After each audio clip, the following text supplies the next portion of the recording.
Have you ever wondered what it would feel like if fate arrived just one day too late? If you crossed miles of wilderness, clutching a letter filled with love and promise, only to find that the man who wrote it was already gone. That's what happened to Eleanor Wade, a mail-order bride who stepped off the train with hope in her heart and a ring in her pocket, only to find herself standing alone before a grave. She could have turned back. She could have let heartbreak decide her path. But instead, she made a choice to stay in a land that owed her nothing, to stay and believe that maybe, just maybe, life still had one more miracle left to give. And then she met Caleb Rivers, the rugged rancher and loyal friend of the man she came to marry. He saw in Eleanor what she could not yet see in herself: strength, grace, and the courage to begin again. What would you have done if love seemed lost before it began?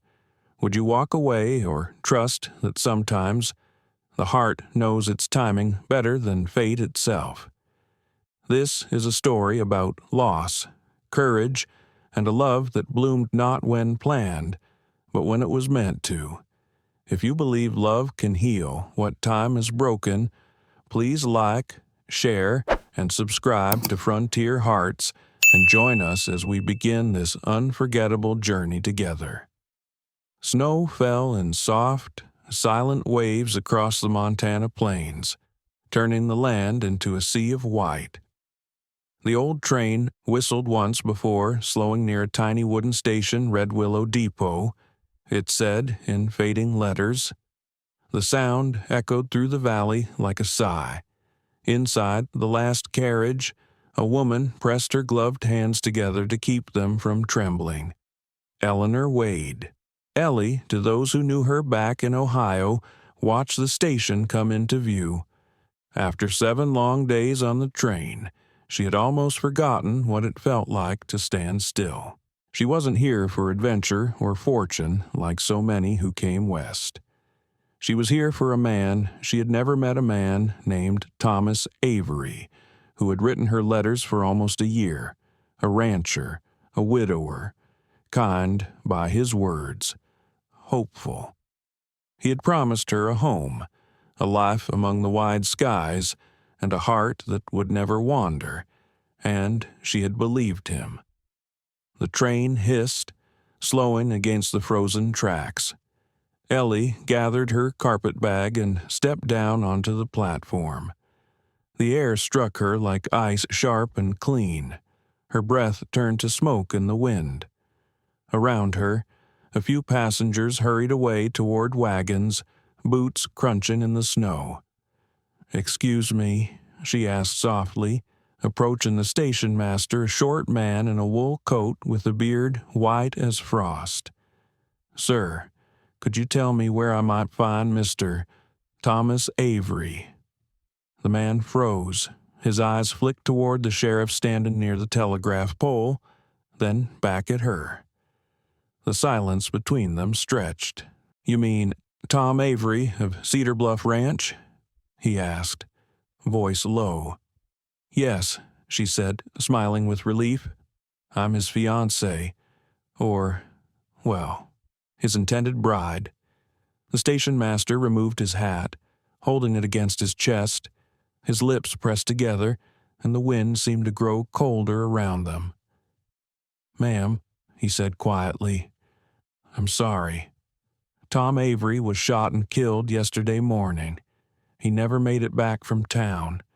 For a moment, Eleanor thought she'd misheard. The world blurred, and the snow kept falling, soundless, heartless. Her hands loosened. The carpetbag fell into the drift beside her boots. The sheriff stepped forward, a tall man in a long duster coat. His voice was rough, but not unkind. "I'm Sheriff Dugan," he said. "It happened quick. Robbery gone wrong out by the North Road. We buried him this morning behind the church hill." Ellie's lips parted, but no words came. A soft laugh, half breath, half disbelief escaped her throat. "No," she whispered. "That can't be right. He sent me a letter 2 weeks ago.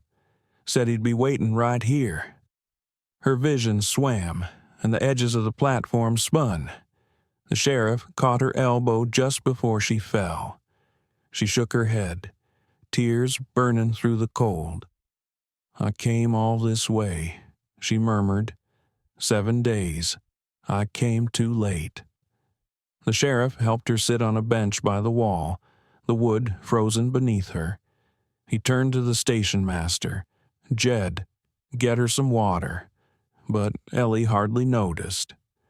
She looked out across the endless white fields and felt something inside her collapse, not with sound, but with the weight of quiet heartbreak.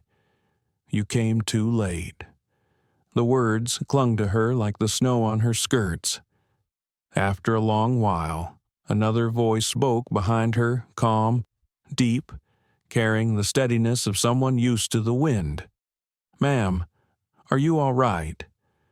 She looked up and saw a man standing a few paces away.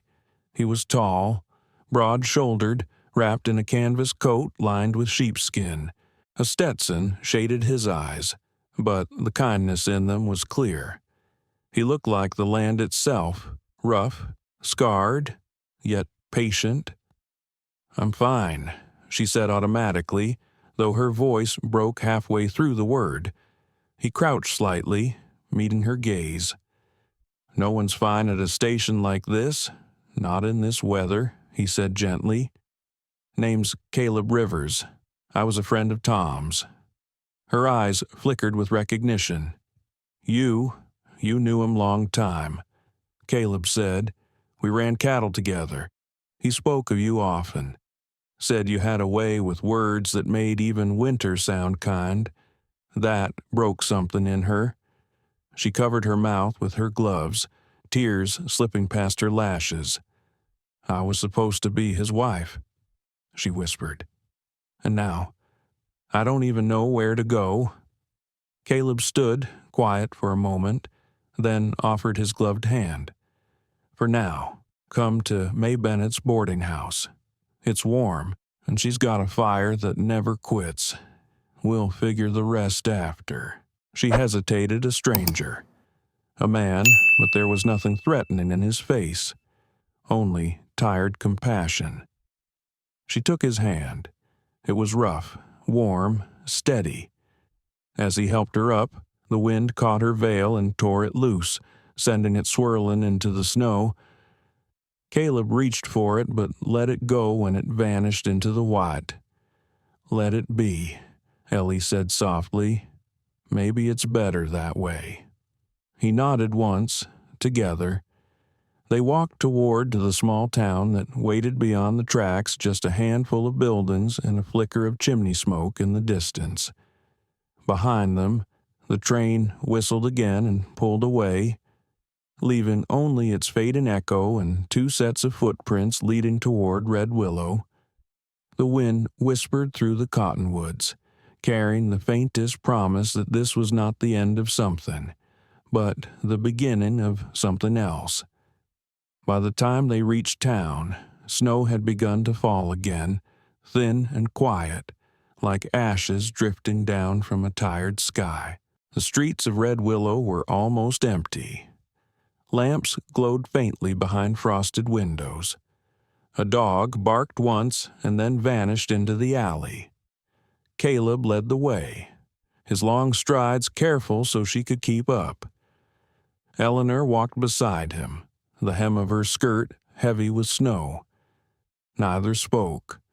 The only sound was the crunch of boots and the soft whistle of the wind threading through wooden fences. They stopped in front of a wide 2-story house with yellow light glowing behind its curtains. The sign above the porch read, "May's Boarding House." Caleb knocked twice and stepped aside. Moments later, the door opened to reveal a woman with gray-streaked hair and eyes that missed nothing. The warmth that spilled out from behind her smelled of wood smoke, bread, and coffee. "Well, bless my heart," May said, setting her hands on her hips. "Caleb Rivers, you look half frozen. And who's this poor soul you've dragged in from the snow?" Caleb removed his hat. "This is Miss Eleanor Wade. She just arrived on the afternoon train." May's smile softened the moment she looked at Ellie. "Come in, dear. You'll catch your death standing out there." Eleanor stepped into the room. The sudden heat stung her fingers and made her eyes water again. May guided her toward the fire, where a kettle hissed gently. Caleb remained near the door, brushing snow from his coat. "She was supposed to meet Tom Avery," he said quietly. "Didn't know about what happened." May's hand paused mid-pour. "Oh, that poor girl," she whispered. She set a mug of the steaming coffee on the table and turned back to Eleanor. "Sit, sweetheart. You're safe now." Eleanor lowered herself into the chair, hands wrapped around the cup. The warmth traveled slowly up her arms. Her throat ached, but she managed a quiet "thank you." Caleb stayed a few moments longer, speaking softly with May. She caught a few words: funeral, burial, letter from the sheriff, but the sounds blurred together. Her mind felt like thin ice about to crack when Caleb finally turned to go. Eleanor rose, as if instinctively afraid to lose the only person she knew in this strange town. He noticed. "I'll come by tomorrow," he said gently. "Make sure you've got what you need. Try to get some rest." She nodded, though rest felt impossible. May led her upstairs to a small room with a narrow bed, a window facing the quiet street, and a quilt that smelled faintly of lavender. "If you need anything, call down the hall," May said. "There's warm stew in the kitchen and clean towels in the basin. The Lord sees hearts that hurt. Dear, let him do the healing." Eleanor tried to smile. "Thank you, Mrs. Bennett. Just May," the woman said kindly. "Everyone calls me that." When the door closed, the room fell silent except for the faint hum of the wind outside. Eleanor sat on the bed, unpinned her hat, and let her hair fall loose. Her reflection in the window looked pale and strange, a ghost in borrowed light. She drew a deep breath and reached into her carpet bag, pulling out the letter that had started it all, the last one Thomas Avery had sent. The paper was creased and yellowed from the journey. His handwriting slanted gently, every word certain. "Dearest Miss Wade, I have prayed long for companionship and believe the Lord has guided your heart toward mine. The ranch is quiet, but there is good land and kind neighbors. I will meet you at the station come the first snowfall of December. Until then, I remain your devoted Thomas Avery." Eleanor traced the ink with her finger until the lines blurred through her tears. He had written of hope, of God's timing, of simple days ahead, and now he was gone, buried somewhere on a hill she hadn't seen. She pressed the letter to her chest. For the first time in years, she prayed not for answers, but for strength. Downstairs, May hummed a hymn, the sound drifting faintly through the floorboards, steady, tender, almost like a mother's voice. Sleep came in pieces that night. Dreams filled with the rhythm of the train, the faces of strangers, and the endless white plains. Every time she woke, she half expected to hear a knock on the door and see Thomas's smile waiting there. But morning came with pale light and silence. When she went down to breakfast, May was already bustling about, ladling porridge into bowls. Caleb sat at the far table, hat on the bench beside him, steam rising from his coffee. "Morning, Miss Wade," he said with a nod. "How are you holding up?" Eleanor hesitated, then joined him. I've had better days," she admitted softly. He smiled just enough to crease the corners of his eyes. "That's honest. Honesty's a good start out here." May placed a plate of biscuits between them. "Eat up, both of you. Weather says another storm's rolling in before nightfall. Best fill your bellies while you can." As they ate, Caleb spoke of Red Willow, the small church at the hill's edge, the sawmill down by the creek, the general store that sold everything from buttons to bullets. The way he described it, the town sounded both fragile and alive, like a flame that refused to go out. "People here look after each other," he said. "Sometimes they talk too much, but their hearts are mostly good." Eleanor listened quietly. "And you, Mr. Rivers, do you live in town?" He shook his head. "Couple miles west. I keep to myself mostly. Got cattle, a few horses. Keeps me busy enough." There was a pause, soft, almost hesitant. "Tom and I built part of that ranch together," he added. "He'd have wanted someone to show you around when you're ready." Her spoon stopped halfway to her mouth. "I'd like that," she said after a moment. "When the weather clears, then it's settled." May poured more coffee, pretending not to listen, but a knowing smile tugged at her lips. Outside, wind swept across the street, shaking the window panes. Somewhere in the distance, a bell rang from the small church on the hill. Eleanor turned toward the sound. "Is that where he's buried?" Caleb nodded. "I'll take you there after breakfast, if you want." The words filled her with both dread and peace. "Yes," she whispered. "I think I need to see." They finished eating in silence. When they stepped outside, the sky was gray, heavy with clouds. The snow had stopped for now, leaving the ground glittering in the weak sunlight. Caleb walked beside her up the narrow path that led past the church. Wooden crosses dotted the hill, each marked by simple names. At the far corner, a fresh mound of earth lay beneath a wooden cross that read Thomas Avery, 1845-1877. Eleanor knelt, brushing away a layer of snow. Her breath trembled. "I came too late," she said again, almost to herself. Caleb rested a hand on her shoulder. "Sometimes the Lord's timing don't match our clocks," he said quietly, "but he's never wrong." The wind rose again, carrying the scent of pine from the ridge. For a long time, they stood together in silence, the widow who'd never been a wife, and the cowboy who'd lost everything once before. Neither of them knew it yet, but the storm that would change both their lives was already moving in from the north. By afternoon, the sky had turned a deep steel gray. The wind carried the smell of pine and far-off rain.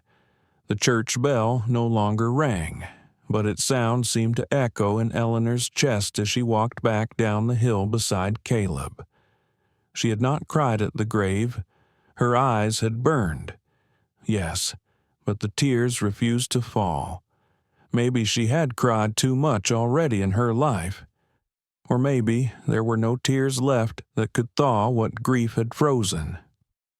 Caleb walked in silence, giving her space to breathe. When they reached the edge of town, he stopped beside his horse, a broad-chested chestnut mare. "Storm will come by nightfall," he said, tightening the saddle.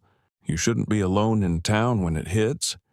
May's place is safe, but the rooms will be full soon. You're welcome to ride with me if you like. I've got a spare cabin by the barn." Eleanor hesitated, uncertain. "I wouldn't want to trouble you, Mr. Rivers." He gave a small smile. "It's no trouble, Miss Wade. The cabin stood empty since spring. Besides, you'll see the land Tom used to talk about. Might bring you a bit of peace." The wind tugged at her shawl. She glanced toward the hills rising pale against the sky. A ranch, his ranch, where Thomas had lived, written, dreamed. The place that had filled his letters. Maybe seeing it would make his death real. Maybe it would help her let go.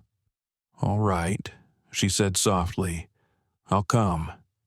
Caleb helped her into the saddle, steadying her foot as she climbed up. His hand brushed against hers, rough, warm, human. For a moment, the world stopped feeling so empty. The ride west took nearly an hour. The trail wound through open meadows and clusters of cottonwoods dusted with snow. The land stretched endlessly, a patchwork of pale fields and frozen streams, every few minutes. Caleb would glance back to be sure she was keeping up, though he never spoke unless she asked something. "How far does it go?" she called once, lifting her voice above the wind. "All the way to the river bend," he replied, "and a little beyond. The soil's good out here, though winter makes it stubborn." She nodded, trying to imagine a man building a life in such a place, raising fences, tending stock, writing letters to a woman he'd never met. The sky above them was wide enough to make her feel both small and free. As they rode, the clouds thickened, and the first flakes began to fall again. By the time the ranch came into view, dusk was creeping in from the east. It appeared suddenly, as if it had grown from the earth itself, a broad house of dark pine logs, a red barn behind it, corrals half buried in snow. Smoke rose faintly from the chimney. The place looked worn but alive. Caleb dismounted first, then helped her down. "Welcome to Cedar Bluff," he said quietly. Tom built most of it with his own hands. Eleanor stood still, taking it in. The porch creaked under her boots. The windows glowed faintly, reflecting the gray sky. Everything felt suspended between life and memory. Inside, the air smelled of cedar, leather, and a trace of smoke. Caleb lit a lantern and set it on the table. "I've kept things much as they were," he said. "Didn't seem right to change too much." He opened a door to the right, a small room with a stone hearth and a wooden trunk near the bed. This was Tom's room. "His letters to you were written here." Eleanor stepped closer. The bed was neatly made. On the trunk sat a small Bible and a half-finished whittling of a horse. Dust had settled thick on the windowsill. Her voice trembled. He must have been a patient man. Caleb nodded. He was always said good things took time. She turned toward him, eyes glistening.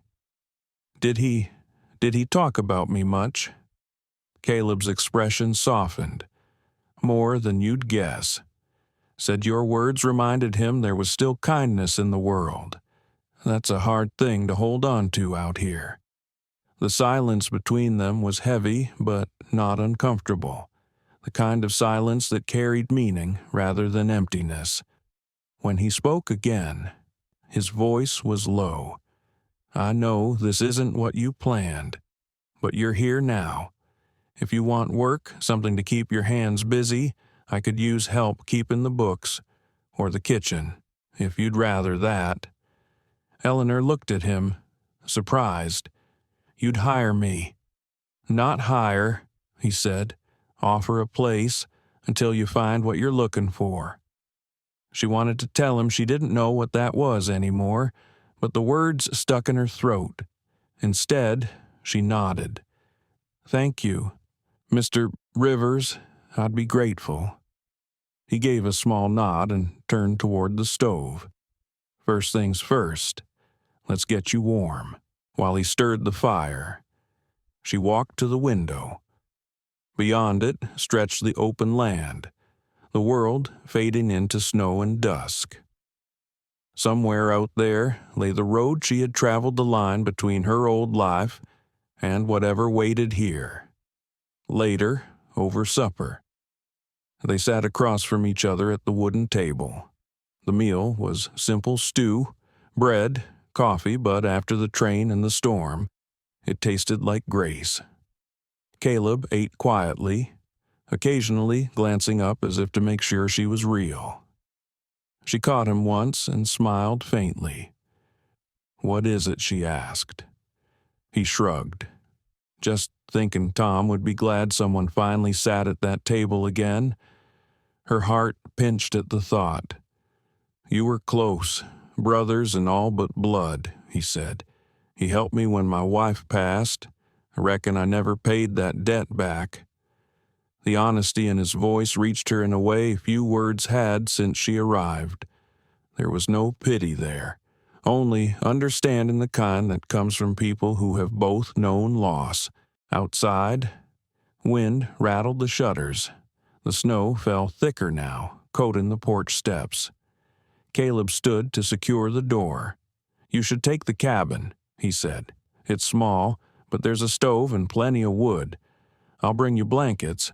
I can stay here, if it's easier," she offered. He shook his head. "No, a lady deserves her own space. The storm might last a while, and I don't aim to give folks more to gossip about than they already do." There was a hint of humor in his tone, but his eyes stayed serious. Eleanor rose, smoothing her skirt. "Thank you, Mr. Rivers. I appreciate your kindness." He met her gaze. "You don't owe me thanks, Miss Wade. Folks either help each other out here, or they don't last."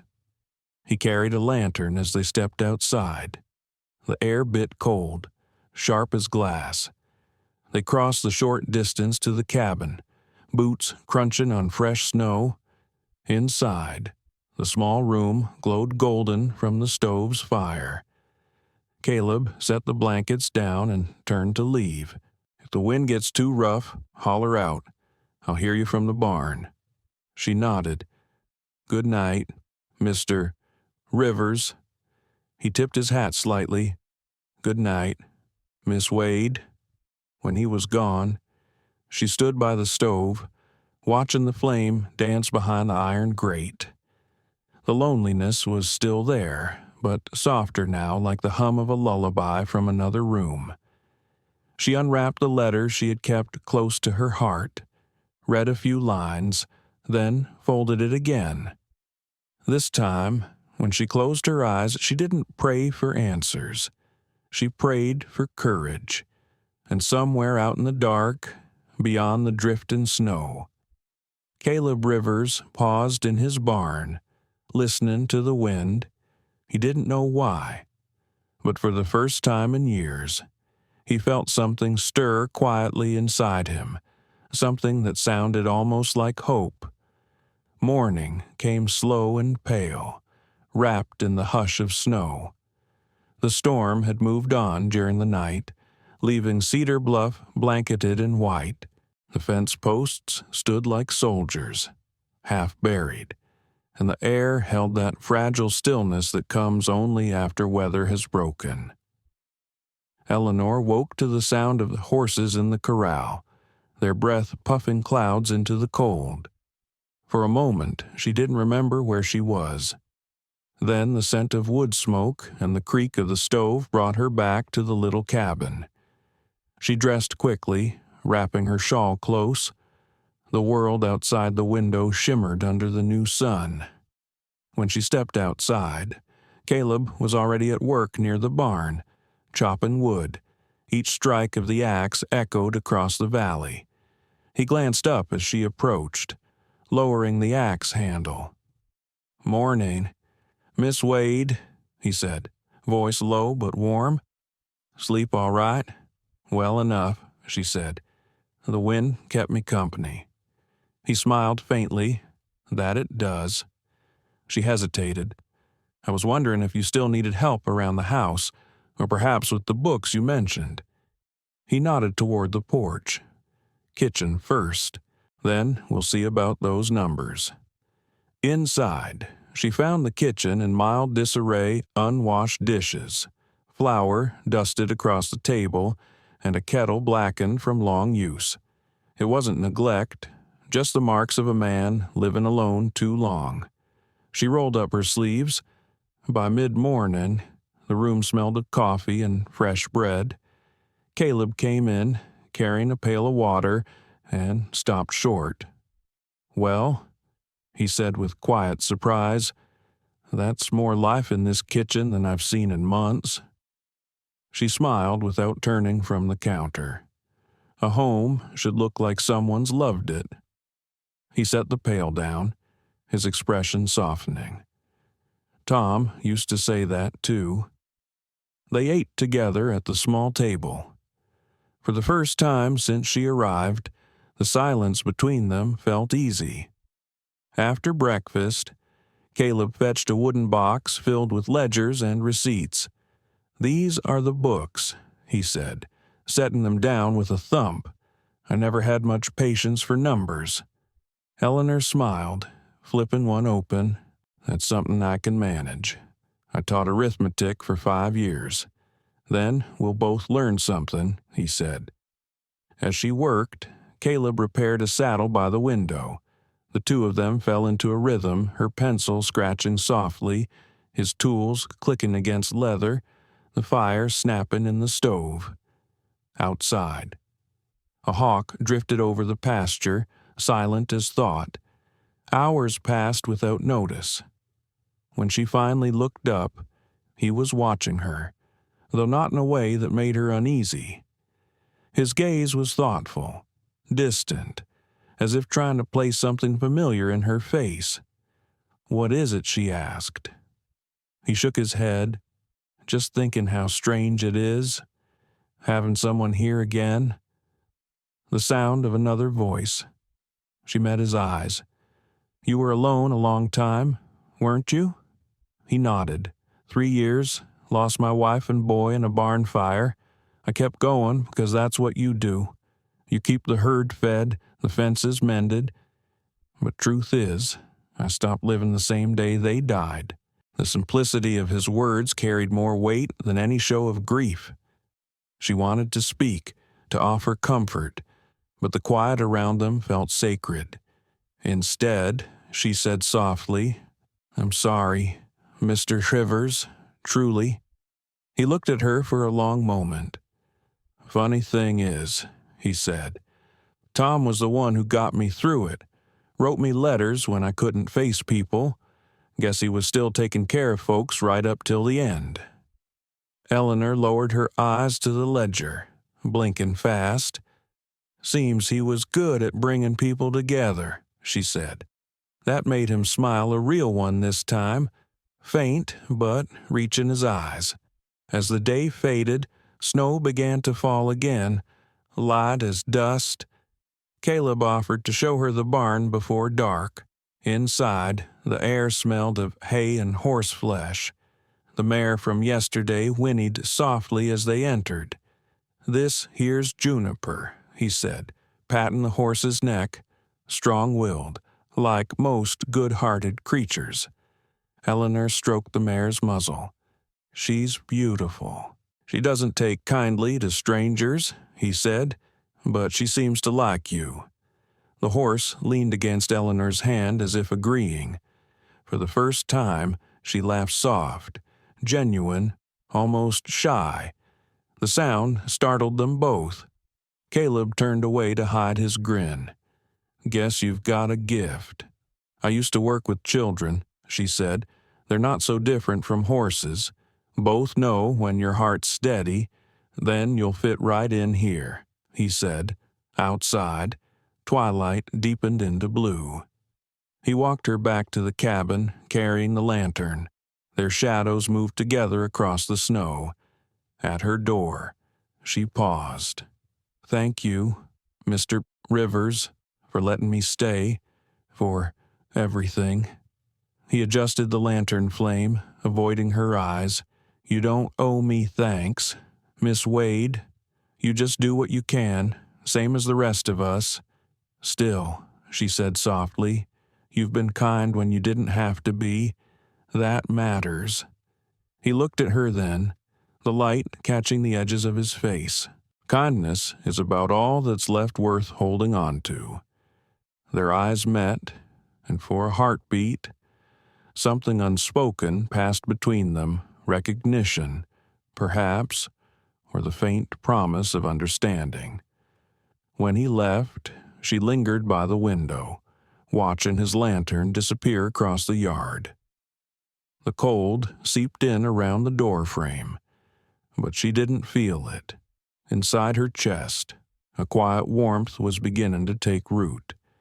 That night, sleep didn't come easily. She dreamed of open fields and voices calling her name. Once, she thought she heard her late fiancé's voice whisper, "You're where you were meant to be." In the morning, she woke early and went outside. The snow was still falling, gentle and steady. She looked toward the house where Caleb was already moving about, a shape against the pale dawn. She realized something simple yet profound. She no longer felt like a guest. The grief was still there, yes, but beneath it was the faint pulse of belonging. She went back inside, poured herself coffee, and smiled at how natural it felt to reach for 2 mugs instead of 1. By mid-morning, she and Caleb were side by side again, tending to small tasks, the kind that made time stretch and soften. He fixed a hinge on the door while she mended a torn curtain. Every now and then, they'd trade a few quiet words. "Never thought I'd see this place alive again," he said once. She looked up from her sewing. Maybe it just needed a little light. He glanced at her then, a flicker of emotion crossing his face that she couldn't name. Outside, wind swept over the ranch, stirring the snow into silver veils. Somewhere in that sound was the echo of something neither of them would yet admit, that healing sometimes arrived not with thunder, but in the small, steady rhythm of 2 hearts learning to beat in the same silence. The snow began to melt by the end of the week, turning the fields into sheets of silver beneath the morning sun. Water dripped from the barn roof, and the horses snorted at the strange warmth in the air. For the first time since Eleanor's arrival, the wind carried not cold, but the faint scent of spring inside the cabin. She swept the wooden floor and hummed softly to herself a hymn May had taught her back at the boarding house. It wasn't joy she felt exactly, but something close to it. The quiet satisfaction of belonging somewhere again. Caleb had gone to town early to deliver feed orders. She had offered to come along, but he'd shaken his head. Best wait another day or 2. Roads are mud halfway to your knees. Now. As she worked, she found herself glancing toward the window more often than she meant to. She'd grown used to the sound of his boots outside, the creak of the barn door, his steady voice when he spoke to the animals as if they were old friends. Without those sounds, the place felt oddly hollow. By noon, she decided she could at least meet him halfway. She saddled Juniper, the chestnut mare who had taken to her since that first day, and followed the trail into town. The snowmelt made the road soft and glistening, but the air was bright. She breathed deep and let the wind lift her hair. For the first time in months, the world didn't feel heavy. When she reached Red Willow, the street buzzed with life again. The blacksmith hammered outside his forge, children splashed in puddles, women traded gossip outside the store. She dismounted and tied Juniper near the hitching post. Inside the general store, the scent of coffee and kerosene filled the air. Caleb stood by the counter, his hat tipped back, talking with Sheriff Dugan. His smile was faint, easy, but when he saw her, his expression softened in that quiet way of his. "Well, if it isn't Miss Wade," the sheriff said with a grin. "Didn't think we'd see you out so soon after the storm." Eleanor smiled politely. "The walls were closing in a bit. I thought a ride might clear my head." Caleb's gaze lingered on her, Roads weren't too bad. Not terrible, she said. Junipers steady. Before he could reply, a woman's voice rose behind them sharp as a winter branch. Well, if it ain't the new lady from the east. Eleanor turned. Clara Reed, owner of the general store, stood with her hands on her hips, eyes bright with curiosity. Her tone wasn't cruel, but there was something testing beneath it. Mrs. Reed, Caleb said with an edge of warning. Clara ignored him and looked Eleanor up and down. You're the mail-order bride, ain't you? The one for poor Tom Avery. Shame what happened to him? Eleanor nodded slowly. Yes, ma'am. It was. Clara leaned on the counter, voice dropping to a conspiratorial hush that still carried across the room. And now, you're staying out at Caleb's ranch. Folks been talking, you know. Eleanor stiffened. Talking about what? Oh, nothing you need to worry yourself over? Clara said with false sweetness. Just that it seems mighty quick for a lady to move from one man's promise to another man's roof. The words landed like stones. Caleb straightened, eyes darkening. That's enough. Clara, she shrugged. I'm just saying what folks notice. Caleb stepped forward, quiet but firm. Then maybe folks ought to mind their own business before their tongues freeze in their heads. A few heads turned. The room went still. Eleanor felt heat rise in her cheeks. Mr. Rivers, she said softly, trying to steady the moment. It's fine. No, he said, looking directly at Clara. It isn't. The sheriff cleared his throat. All right, everyone, let's keep our tempers. It's a small town, not a saloon. Caleb exhaled through his nose, jaw tight. Without another word, he turned toward Eleanor. You ready to head back? She nodded. Together, they stepped out into the sunlight. Behind them, the murmur of voices resumed, sharper now, like bees stirred from a hive.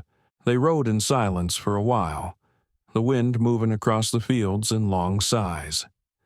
At last, Eleanor said quietly, You shouldn't have spoken for me like that. He glanced at her. You'd rather I let them insult you. I'd rather not give them reason to talk more. His brow furrowed. You didn't do anything wrong. Sometimes that doesn't matter, she said. Not to people who need something to whisper about. He didn't answer right away. Then he said, You've got more pride than most men I know. Pride doesn't keep the gossip away, she replied. Maybe not, but it keeps your head high while they're talking. She looked at him, half wanting to smile, half wanting to cry. You make it sound easy. He shook his head. Ain't easy. Just right. They rode the rest of the way in silence, but something new lingered in the air between them, a mix of anger and quiet understanding. The kind that comes only when two people have stood shoulder to shoulder against the world. By the time they reached Cedar Bluff, the sun had dipped low. Caleb helped her down from the saddle.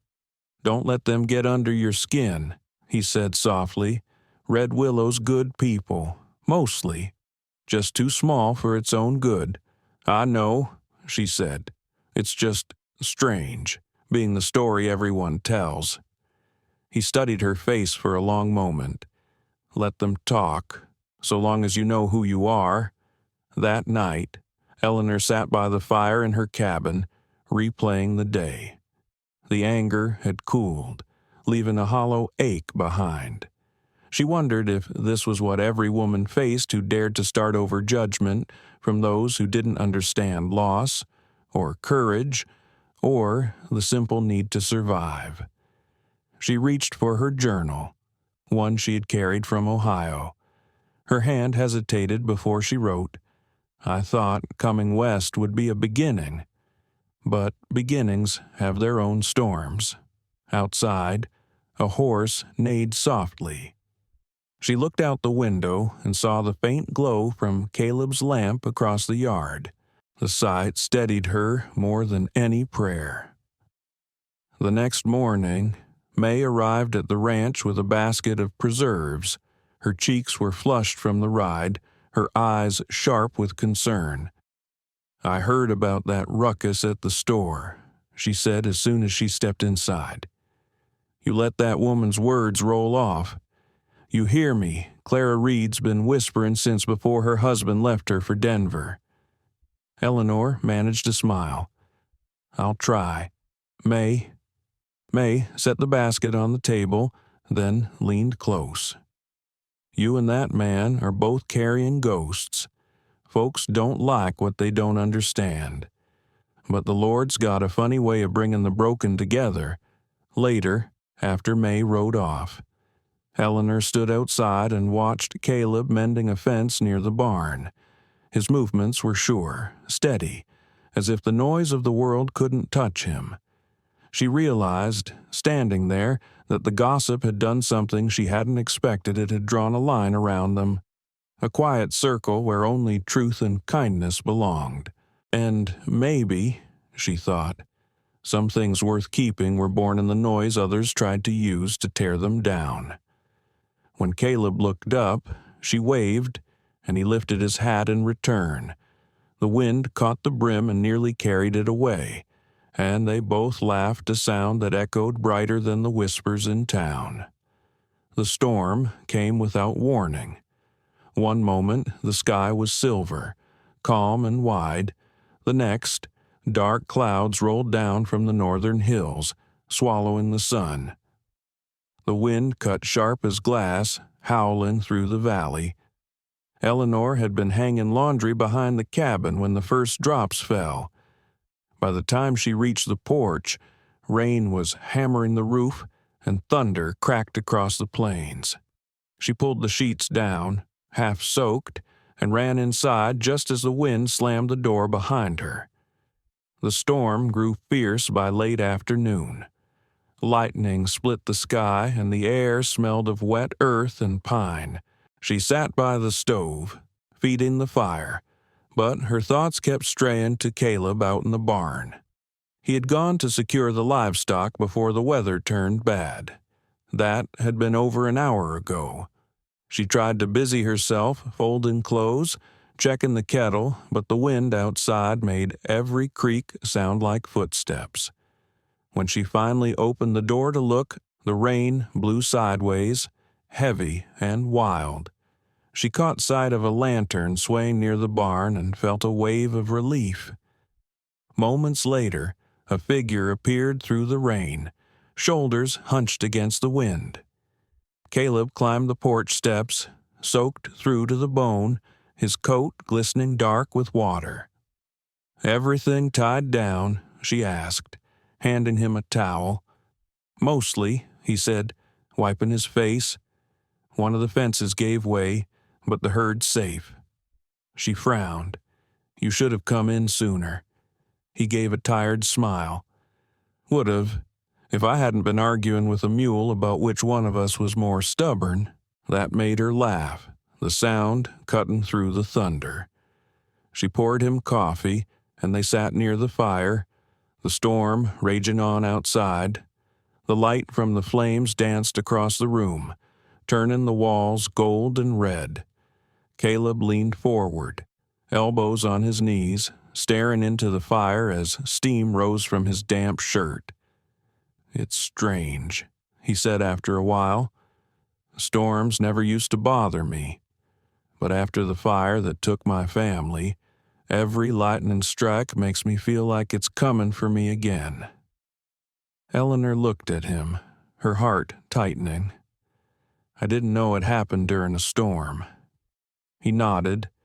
"Dry season, high winds, lightning hit the barn roof. I was out with the cattle. By the time I got back..." He stopped, jaw tightening. There was nothing left to save. The silence that followed wasn't empty. It was heavy, filled with things that words couldn't touch. Eleanor wanted to reach for him to offer comfort, but she stayed still. letting the quiet speak first. "I'm sorry," she said finally. "I can't imagine that kind of loss." He looked at her, his eyes reflecting the firelight. "You've lost something too." She nodded slowly. "Yes. A man I'd never met but somehow believed in.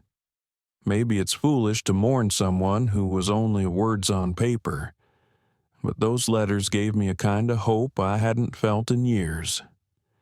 He turned back to the flames.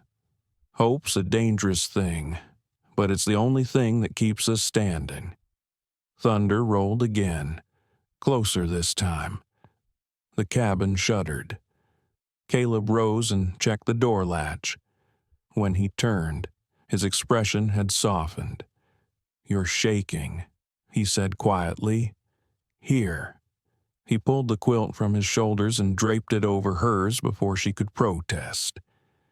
His hands brushed her arms, lingering just long enough to leave warmth behind. "Thank you," she murmured. He took the chair across from her again, the fire crackling between them. Outside, rain hammered the roof like drums. After a long silence, Eleanor said, "Do you ever think about leaving this place, starting over somewhere else?" "Sometimes," he admitted, "but every fence I mend, every foal born in the spring, it feels like a promise. This land's got my past buried in it, but maybe my future too. Hard to walk away from both." She smiled faintly. "You sound like one of those preachers who believe the Lord hides lessons in hard soil."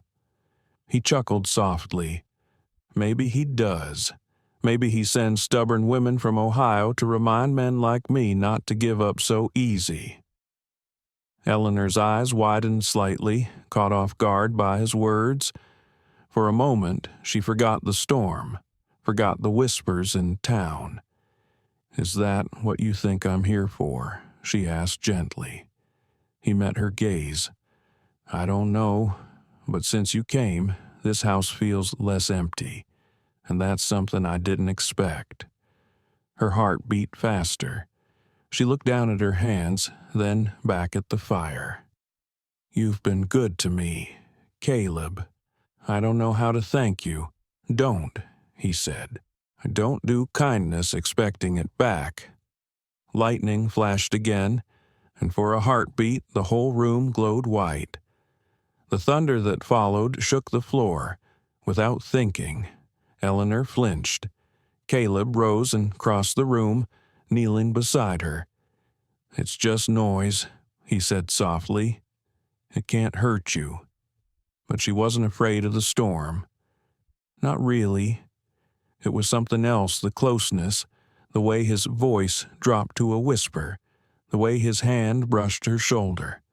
He realized it, too, standing quickly, stepping back as if to put the moment away before it grew too large.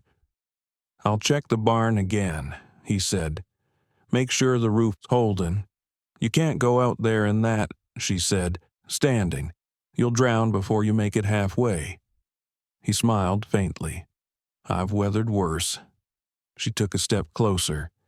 "Please, Caleb, stay. Just this once." The storm howled outside, but inside the fire burned steady. He hesitated, then sat down again. The space between them felt smaller now, filled with words neither dared to say. For a long while they simply listened to the rain, to the wind, to the small, steady crackle of the logs. Then, quietly, she said, "When I first came here, I thought God had forgotten me. But lately, I think maybe he just sent me down a different road." He looked at her, something like wonder in his eyes. "You think that road leads here?" She met his gaze. "I think maybe it does." Neither spoke after that. The fire burned low, and the storm began to drift east.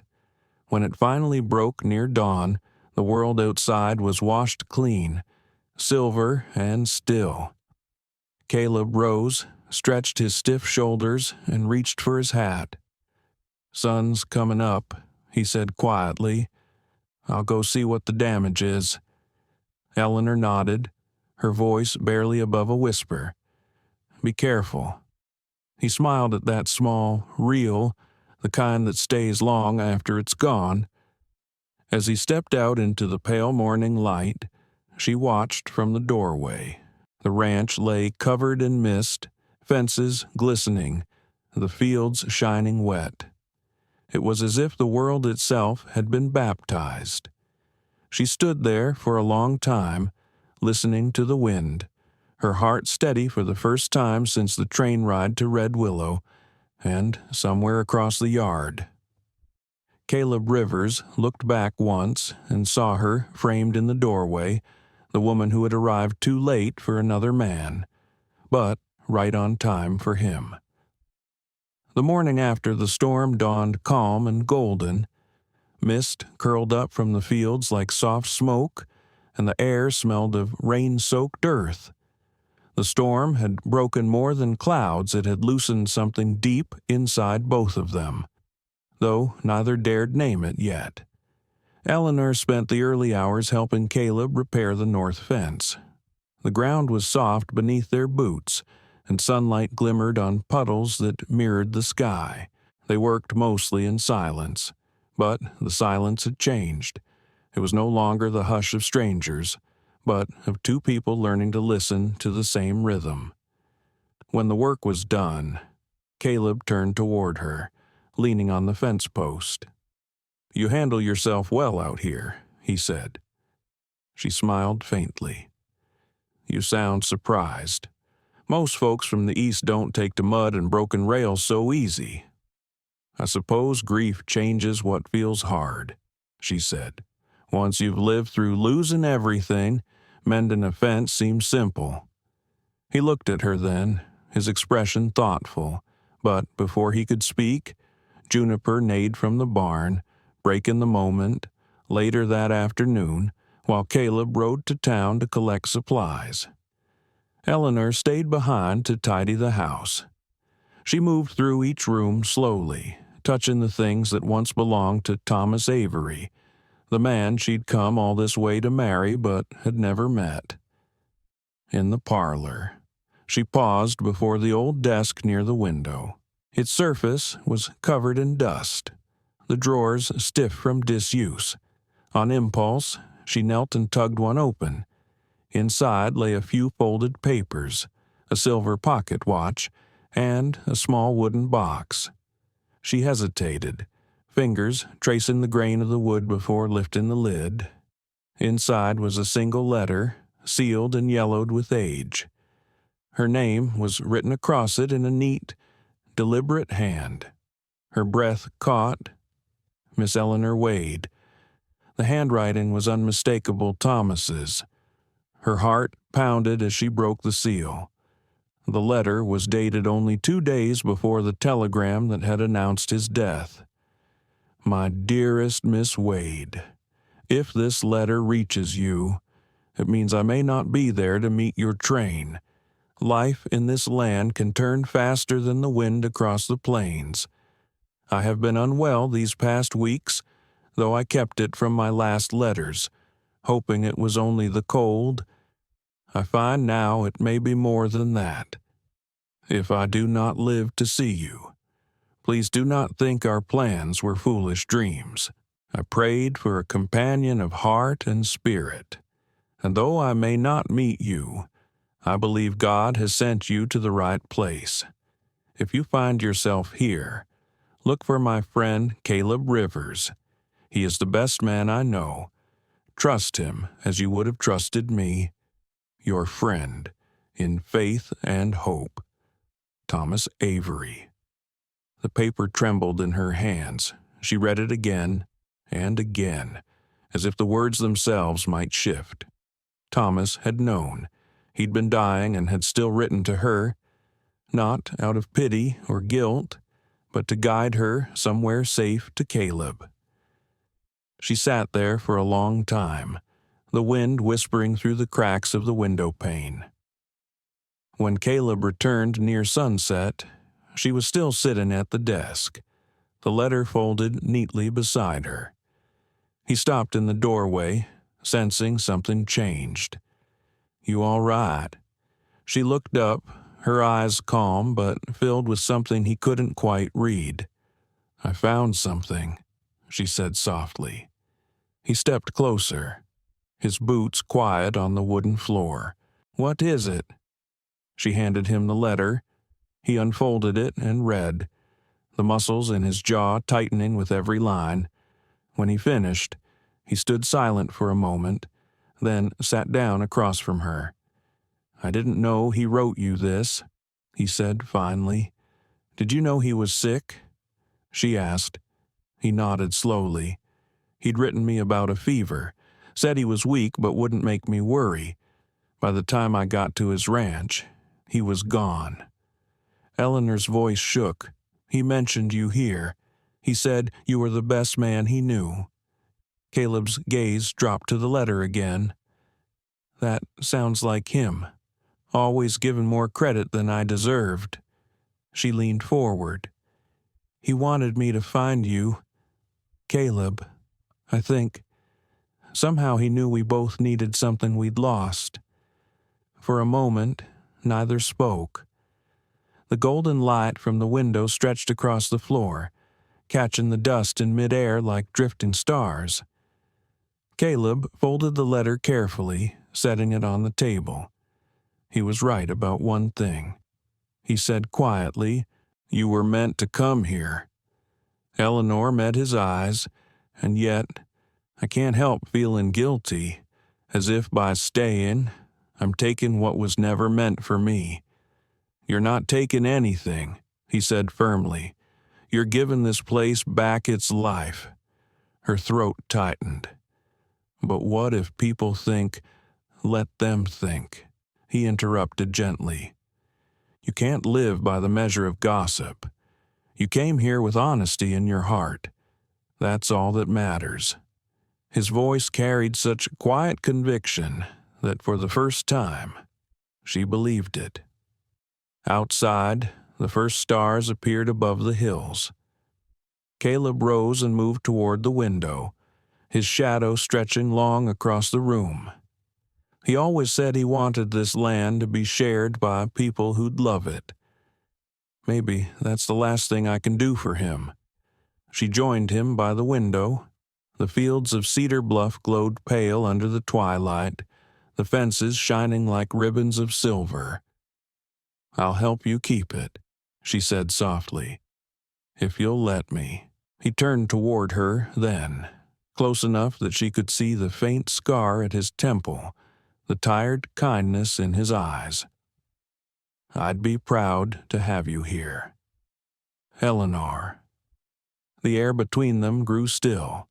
The wind outside died down, and in its place came the gentle sound of crickets waking in the grass. He reached out as if to touch her hand, then stopped himself. The restraint in that small motion said more than any kiss could have. Eleanor smiled faintly. "Then it's settled. We'll keep it together." He nodded. "Together." They stood side by side as the last light faded, neither moving, both feeling the quiet truth of what had been written in that letter, that some meetings were meant not in this life or the next, but in the spaces grief leaves behind. When she finally went back to her cabin, she placed Thomas's letter in her journal. She whispered a thank you, not just for what he'd given her, but for the strange grace that had led her here. Outside, a coyote howled in the distance. The sound wasn't lonely this time, it was wild and full of life. And when she closed her eyes that night, she dreamed not of the man she'd lost, but of the man who'd helped her find herself again. The following week, spring began to bloom across the valley. Grass pushed up through the wet soil, and the air smelled faintly of lilac and pine sap. The long winter was breaking, just as something within Eleanor and Caleb had begun to shift. They worked side by side each day repairing the storm's damage. Fences were mended, barns restocked, and the world seemed to exhale after months of holding its breath. On the third morning, Caleb saddled the horses early. When Eleanor stepped from her cabin, the light was soft on the hills, painting everything in silver and gold. "You're up early," she said, tying her shawl tighter. He smiled slightly. "Thought I'd take you to the ridge today. Thomas used to call it God's porch. Said every man ought to see the world from up there once in his life." Eleanor hesitated, then nodded. "I'd like that." They rode in comfortable silence. The trail wound through groves of aspen and along a narrow creek swollen from melted snow. Birds darted overhead, their songs carrying through the crisp morning. After nearly an hour, they reached the ridge, a sweeping rise overlooking the entire valley of Cedar Bluff. Below, the ranch spread like a patchwork of green and gold, the fences tracing neat lines across the land. Eleanor caught her breath. "It's beautiful." Caleb dismounted and tied the reins to a low branch. "Tom used to come here to think," he said. Said it made his troubles look small. She dismounted beside him, the wind tugging gently at her hair. "Does it work for you?" He gave a small, thoughtful smile. "Sometimes. Other times, it just reminds me how small I really am." They sat on a flat rock overlooking the valley. For a while, neither spoke. The world felt wide and peaceful, filled with the hum of insects and the far-off lowing of cattle. Eleanor turned to him. "I read the letter again last night. The way Thomas wrote about you, it was full of trust, like he knew you'd do right by anyone who came your way." Caleb's gaze stayed on the horizon. "He gave me too much credit." "No," she said gently. "He saw something true. You've done right by me in every way that matters." He looked at her then, his eyes unreadable. "Eleanor, there's something I've been wanting to tell you, but I can't seem to find the words." Her heart quickened. "Then don't look for perfect ones, just speak." He exhaled slowly. "When you first came here, I saw you as someone I needed to protect for Tom's sake, for decency's sake. But somewhere along the way, that changed. I find myself looking forward to your voice in the morning, to the way you hum while you work. The house feels alive again, and I—" He stopped, shaking his head as if the words weighed too much. "I don't want to overstep. You came here for another man." Eleanor's hands tightened in her lap. "That man is gone. Caleb. And what I felt for him, it was a dream. A kind one, but still a dream. What I feel now, what I'm learning to feel, belongs to the world I wake up to every day." The breeze lifted between them, carrying the scent of wild sage. Caleb stared at her, the sunlight flickering through the leaves onto his face. "You're saying," she met his gaze steadily, "I'm saying you don't need to hold your heart behind duty anymore. Not for Thomas. Not for anyone." He turned away, jaw tightening. "You don't understand. Tom trusted me with his last wish. He wanted you safe. If I let myself love you, it'd feel like taking what he left behind." Her voice softened, or honoring it. He looked at her again, and the weight in his eyes broke something in her chest. "I'm not asking you to forget him," she said. "I'm asking you to stop hiding behind the idea that love can only happen once. Maybe love isn't about replacing, it's about continuing."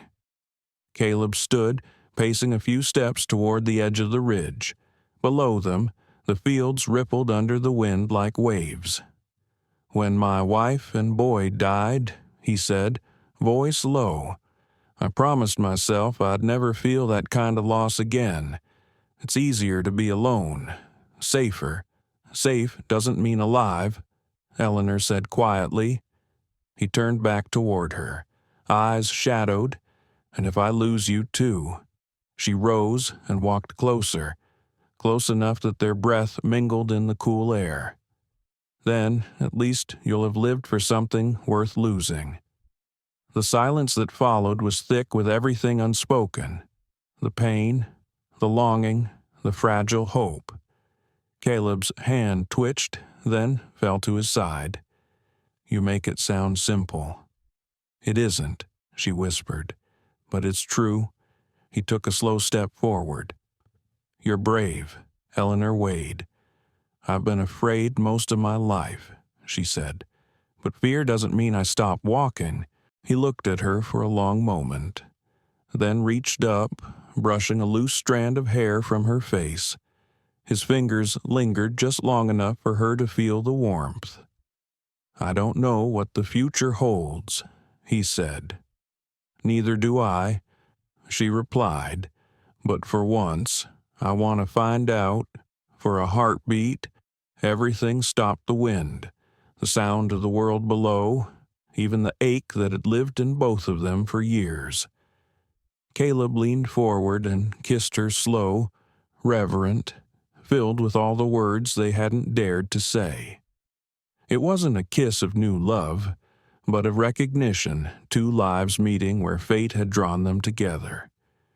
When they finally parted, the air around them felt lighter, the valley brighter. Eleanor smiled through tears she hadn't noticed falling. Thomas would approve, you know. Caleb let out a breath that sounded half like a laugh, half like surrender. Maybe he would. They stood there a while longer, side by side, watching the wind sweep through the fields below. The sun began its slow descent, painting the sky in gold and rose. As they rode back down, the shadows stretched long across the valley. Caleb reached for her hand briefly, steadying her as the horse stumbled on a slope. She didn't pull away. By the time the ranch came into view, dusk had fallen. The lanterns in the barn glowed like tiny stars. Eleanor looked at him as they dismounted. What happens now? He smiled softly. Now we see what tomorrow brings. She nodded. Tomorrow? Then, and for the first time since the train had carried her west, Eleanor Wade no longer felt like a stranger to her own story. 2 days after their ride to the ridge, Caleb hitched the wagon and said he was heading into town for supplies. The morning sun glinted off the wet grass, and the air carried the smell of thawed earth and new life. Eleanor stood on the porch, holding her shawl tight. "Would you like company?" she asked. He hesitated, adjusting the reins. "You sure you're ready for that?" She nodded. "I've been hiding long enough." He studied her for a moment, then smiled faintly. "All right. Let's give Red Willow something real to talk about." The road to town was quiet except for the creak of the wagon and the rhythmic clop of the horses' hooves. The landscape rolled past in soft greens and browns, dotted with early wildflowers. Eleanor watched the mountains in the distance and tried to still the fluttering in her chest. It wasn't fear, not exactly. More like the weight of eyes she hadn't yet met. When they reached Red Willow, people paused as the wagon passed. Some smiled politely, others whispered behind gloved hands. Clara Reed stood outside her store, arms folded, her expression unreadable. Caleb guided the wagon to a stop near the general store. "We'll make it quick," he said quietly. Eleanor touched his arm. "I'm not ashamed." "Caleb, you shouldn't be either." He looked at her then, and something softened in his face. "You've got more steel in you than most men I know." Inside, the bell above the door jingled. The room smelled of flour, coffee, and freshly oiled wood. Sheriff Dugan stood by the counter talking with May Bennett, who turned and broke into a warm smile when she saw them. "Well, would you look at that?" May said. "The two of you finally came to grace us with your presence." Eleanor laughed, grateful for the easy tone. "We thought it was time." May's eyes sparkled as she looked between them. "About time, I'd say." Sheriff Dugan tipped his hat. "Miss Wade, Mr. Rivers, the town's been buzzing since the storm. Folks like to fill quiet weeks with chatter." Caleb grunted. "Let them buzz. Doesn't change a thing about who we are." May nodded approvingly. "That's the spirit, though. I suspect a few words in church this Sunday might help settle hearts." Eleanor's brow furrowed. "You mean the gossip?" May leaned closer. "Let Reverend Harper remind them what kindness looks like. The Lord's message sounds louder when people need reminding." Caleb paid for his supplies while Eleanor chatted softly with May. Outside, the wind had picked up, scattering a few petals from the budding trees along the street. When they stepped out, Clara Reed was waiting on the porch. Her smile was small and sharp. "Afternoon, Mr. Rivers, Miss Wade." Eleanor met her gaze evenly. "Mrs. Reed, I see you've made yourself right at home up at Cedar Bluff," Clara said, her voice lilting. "People were wondering if it was proper for a lady to be living alone with a man." Caleb's jaw tightened, but before he could speak, Eleanor did. "Then they must have plenty of time to wonder. Life's busy enough at the ranch that we don't have much left for other people's business." Clara blinked, surprised by the calm confidence in her tone. "I suppose not everyone has the luxury of appearances," she said coolly. "Appearances fade," Eleanor replied. "Character doesn't." May chuckled under her breath nearby. "I do love a good reminder of that." Clara's mouth pinched. She turned abruptly and went back into the store. Caleb looked down at Eleanor, half smiling. "You handled that better than I would have." "Words hurt less when they come from emptiness," she said. "I've learned to listen for what's missing between them." They walked on toward the small church at the end of the street.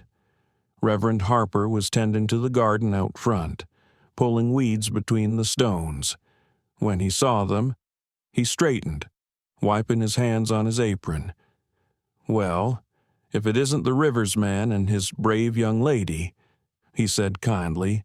"I heard the storm tested you both." Caleb nodded. "It did, but the ranch is still standing. As are you," the Reverend said. He looked at Eleanor. "The Lord's work often comes in quiet lessons. Miss Wade, sometimes we're sent to mend what others left unfinished." Eleanor smiled softly. "I think I understand that now." They stayed in town through the afternoon. At the blacksmith's, Caleb fixed a broken latch. Eleanor visited the small schoolhouse, where a handful of children were reciting lessons.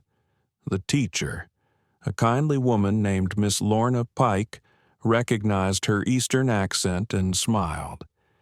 "You were a school teacher, weren't you?" she asked. Eleanor nodded. "For several years." "Well, we could use another pair of hands when classes grow, if you're staying in Red Willow, that is." Eleanor thought of Cedar Bluff, the wide fields, the quiet mornings. Caleb's steady voice calling her name across the yard. "I'm staying," she said.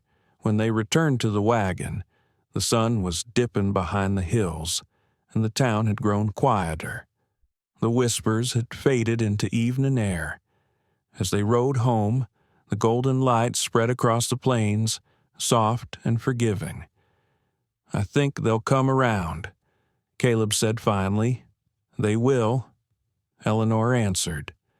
"And if they don't, we'll keep living anyway." He looked at her, admiration in his eyes. "You're something else." "Eleanor Wade." She smiled.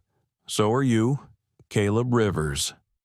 The sound of their laughter mixed with the creak of the wagon and the distant call of meadowlarks. When they reached Cedar Bluff, twilight had settled over the land. Caleb carried the supplies into the house while Eleanor gathered wood for the fire. As the first stars appeared, she stepped onto the porch, feeling the air turn cool and sweet. Caleb joined her, drying his hands on a rag. "You know," he said quietly, "it wasn't easy, watching you walk through that town today.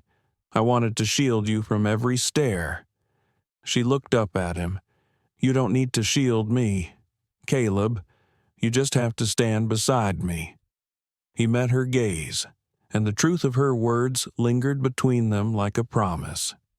The lanterns flickered in the windows, casting a soft glow over the porch. Somewhere in the distance, a coyote called, answered by another farther off. Caleb took a deep breath. "You've changed this place, Ellie. I didn't think that was possible." "Maybe it was waiting for someone to remind it what life felt like," she said. He smiled, and for a moment, the quiet stretched into something almost sacred. Inside, the fire crackled. The world outside lay still and golden, as if holding its breath. And on that porch under the first lights of spring, their love stopped being something to fear and became something to live by. The night began calm and still, the kind of quiet that settles over the plains after a long, sunlit day. A crescent moon hung above Cedar Bluff, silvering the rooftops and throwing soft light across the fields. Eleanor sat by the window of her cabin, writing in her journal. The small lamp beside her flickered, its flame dancing with each passing breeze. She had taken to recording her thoughts again, a habit from her teaching days. The pages were filling with quiet reflections about the land, the people, and one man whose presence steadied her more than she wanted to admit. The sound came suddenly, a distant crash, followed by the sharp bawl of frightened cattle. Eleanor froze, pen poised above the page. A heartbeat later, she heard the slam of a door and the thud of running boots. She hurried outside. Caleb was already halfway to the barn, pulling on his coat, lantern swinging in one hand. "What is it?" she called. Fence gave way. He shouted over the wind, "Cattle are spooked. Stay inside. Ellie." But she was already moving toward him, skirts gathered in one hand. "You'll need another pair of hands." He stopped, exasperated but not surprised. "This isn't work for you." She lifted her chin. "Then teach me how to make it mine." He hesitated only a second before handing her the spare lantern. "Stay close to me, and keep your eyes open." They reached the north pasture where the storm's damage had weakened the posts. In the moonlight, several boards lay broken, and a dozen head of cattle milled in confusion. One steer had already wandered close to the creek. Caleb waded through the mud, calling low and steady. "Easy there, boy. Back you go." His voice was calm, but Eleanor could hear the strain beneath it. She held the lantern high, watching his movements, mimicking the way he waved his arm slowly to guide the animals back. The smell of wet earth filled the air, mixed with the sharp tang of fear from the herd. "Caleb," she cried suddenly. A young heifer had slipped near the creek bank, tangled in wire. He turned at once, slogging through the mud. "Hold the light steady." Eleanor did as told, her heart pounding as he knelt beside the struggling animal. "She's caught deep," he muttered. "I'll need to cut her loose." Without thinking, Eleanor dropped to her knees beside him, bracing the lantern in one hand while she steadied the heifer's head with the other. "Go on, she said, voice steady. Caleb glanced at her briefly, then used his knife to saw through the wire. The heifer jerked once, nearly toppling them both, but finally the metal gave way. The animal stumbled to its feet, limping back toward the herd. Eleanor sat back in the mud, breathing hard. Her shawl was soaked, her hair plastered to her face. Caleb looked at her, half in disbelief, half in admiration. "You all right?" he asked. She nodded, smiling through her exhaustion. "I think I'm made of sterner stuff than silken lace." He laughed softly, the sound low and warm. "You've got more grit than half the men in this valley." Together they worked until the fence was braced enough to hold till morning. When the last nail was hammered in, the sky was lightening to gray, the first edge of dawn brushing the hills. Caleb leaned against the fence post, breathing hard. Eleanor sank beside him, hands muddy, face streaked with dust and dew. He looked at her, shaking his head. "You didn't have to do this." She smiled faintly. "Neither did you, once upon a time. But you stayed when others wouldn't." Something in his expression softened then. The fatigue dropped away, replaced by a kind of wonder. "You belong here," he said quietly. "You really do." The words hit her harder than she expected. "You mean that?" He nodded. "This land, it needs people who see it the way you do. People who make it feel alive again." Eleanor looked toward the horizon, where the first rays of sunlight painted the sky in pink and gold. "I never thought I'd belong anywhere again." He turned to her, his voice gentle. "You do now." For a while, they sat in silence, listening to the waking sounds of the ranch. Birds began to sing in the cottonwoods, and the cattle settled, their cries fading to soft murmurs. When they finally stood, Caleb reached for her hand to help her up. His palm was rough, warm against her fingers. Neither of them let go right away. "Thank you," he said simply, "for what she asked, for proving me wrong. I thought I had to protect you from this life. Turns out you were built for it." Eleanor met his eyes, her voice barely a whisper. "We protect each other now." The words lingered between them like a promise. As they walked back toward the house, the sun broke fully over the ridge, flooding the fields with golden light. Their footprints trailed behind them, side by side, marked in the soft mud, a quiet testimony of the night they had faced together. Inside the kitchen, Caleb poured water from the basin and handed her a towel. "You'll catch your death if you stay in those clothes," he said, half gruff, half teasing. "I've survived worse," she said with a tired smile. He watched her for a moment, then said softly, "You scare me. Eleanor Wade." She blinked, startled. "Why on earth would I do that? Because you make me want things I thought I'd buried for good." The room grew still. The morning light slanted through the window, glinting off the steam rising from the kettle. Eleanor felt her pulse quicken, but she didn't look away. "Then maybe it's time to stop burying them," she said. Caleb exhaled slowly, the faintest smile tugging at his mouth. "You always have the last word, don't you?" "Only when I'm right," she replied, her tone gentle but sure. He shook his head, chuckling under his breath. "You're trouble, Miss Wade." "Maybe," she said softly, "but the kind worth keeping." He reached for her then, brushing a smear of dirt from her cheek with his thumb. His touch lingered just a second too long before he stepped back. "Get some rest," he said. "I'll check the herd again before noon." As he turned to leave, Eleanor called after him, "Caleb." He looked back. "Thank you for trusting me." His voice came low. almost tender. You've earned it. When he was gone, she stood for a long while, staring at the doorway, listening to the echo of his footsteps fade into the morning.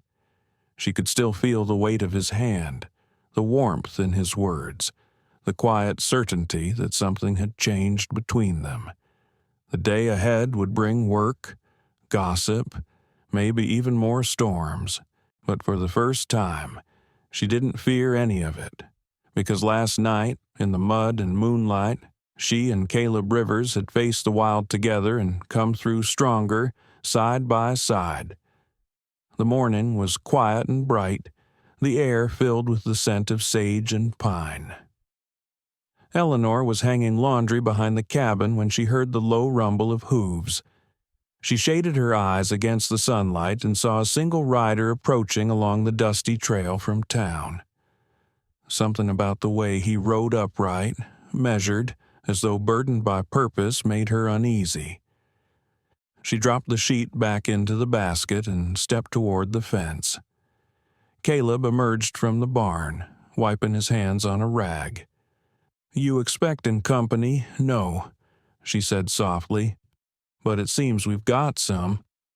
The rider slowed near the gate and dismounted. He was a lean man in his late 40s, wearing a worn duster and hat pulled low. His horse snorted, dust swirling around its hooves. "Mornin'," the man said, tipping his hat. "Name's Silas Avery." Eleanor froze. "Avery." The man's eyes met hers, gray and steady. "I reckon you knew my brother. Thomas Avery." The name hit like a stone, dropped in still water, rippling through the air between them. Caleb took a cautious step forward. "You'd best come in, Mr. Avery." They sat at the table in the main house, sunlight spilling through the windows. Silas removed his hat, holding it in both hands. His face bore the lines of long travel and harder living. "I only learned of Thomas's passing a few months back," he said. "By the time the letter reached me in Kansas, I'd been down sick. Didn't think I'd make it here, but a man owes it to blood to see things through." Eleanor clasped her hands tightly in her lap. "Thomas spoke of a brother in one of his letters," she said. "He said you hadn't spoken in years." Silas nodded, shame flickering across his features. "We had our differences. He wanted a quiet life. I chased gold and trouble. By the time I came to my senses, he'd settled here, and then," he looked at her with genuine regret, "then I heard what happened." Caleb cleared his throat. "What brings you now?" "Silas." Silas reached into his coat pocket and pulled out a folded paper, yellowed at the edges. "This was found among Thomas's things in a lawyer's box down in Denver. It's his will." Eleanor's breath caught. She hadn't expected that. Silas placed it on the table and slid it toward Caleb. Thomas left the ranch to be held in trust for whoever he'd planned to marry, Miss Eleanor Wade. Caleb's hand stilled on the paper. The silence that followed was heavy. Eleanor felt the blood rush to her face. "That can't be right," she whispered. "I came here too late." Thomas was already gone. Silas gave a slow nod. "Maybe, but the law's got no sense of timing. Says here the property's yours, ma'am." Caleb leaned back in his chair, jaw tightening. "This ranch has been under my care since the day Tom passed. I've kept it running. Paid off debts, repaired fences. You're saying it belongs to Eleanor now." "That's what the will says," Silas replied, "and as his kin, I was tasked to see it done proper." The air between them grew taut. Eleanor could barely breathe. "I never wanted this," she said softly. "Thomas's kindness already reached me in ways I can't repay." Caleb's expression was unreadable. This ranch was his dream. Ellie, and after he was gone, I made it mine to keep alive. But if it belongs to you now, don't say that, she interrupted, her voice trembling. This place belongs to both of us.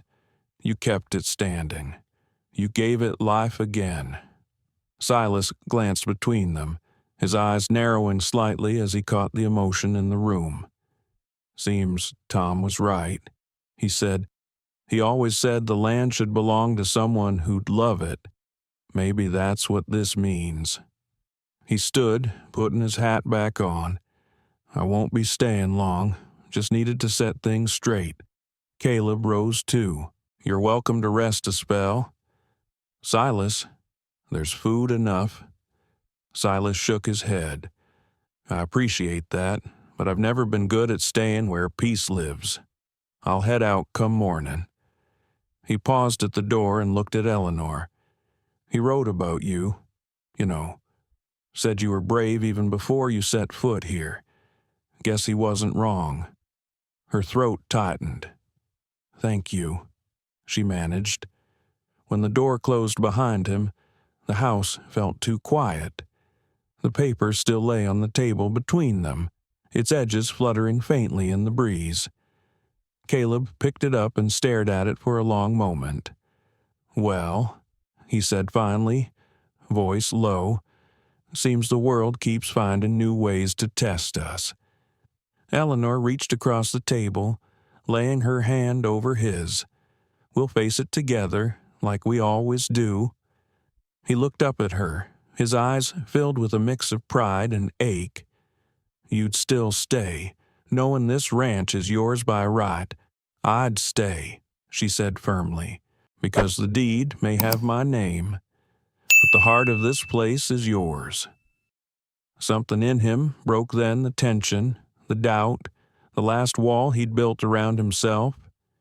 He stood and pulled her to her feet, his hands resting on her shoulders. You know, he said softly, I think Tom knew what he was doing all along. She smiled through the shimmer of tears. He always did see further than most. Caleb brushed a strand of hair from her face, his thumb tracing her cheek. Then maybe this is how it was meant to be. Before she could speak, he leaned in and kissed her gentle at first, then with a depth that spoke of everything they had endured. When they parted, the tears on her cheeks caught the light. Outside, the wind stirred the tall grass, whispering across the valley. Somewhere, a hawk cried out high above the ridge, its call echoing over the fields that were now by law, by love, by fate theirs, as the sun dipped low, painting the land in amber and rose. Eleanor stood beside Caleb on the porch. They watched Silas Avery ride away, a solitary figure fading into the horizon. Do you think he'll come back someday? She asked quietly. Caleb shook his head. Men like that don't look back much, but maybe he'll carry a bit of peace with him this time. Eleanor nodded, her voice soft. Maybe we all will. And as dusk settled over Cedar Bluff, she realized that for the first time since her arrival, she no longer felt like a guest in this world. She was home. It didn't take long for word to spread.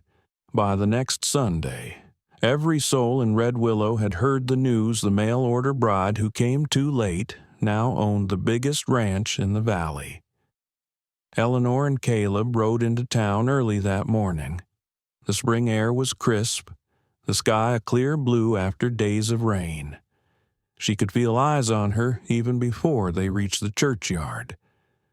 People paused in their greetings. Some whispered behind gloved hands. Others smiled too sweetly to be kind. She had expected it, but expectation didn't make the sting any softer. Caleb dismounted first and turned to help her down. You don't owe anyone an explanation, he murmured. She gave a faint smile. You forget I've taught a room full of children. I've learned that silence is sometimes the best lesson.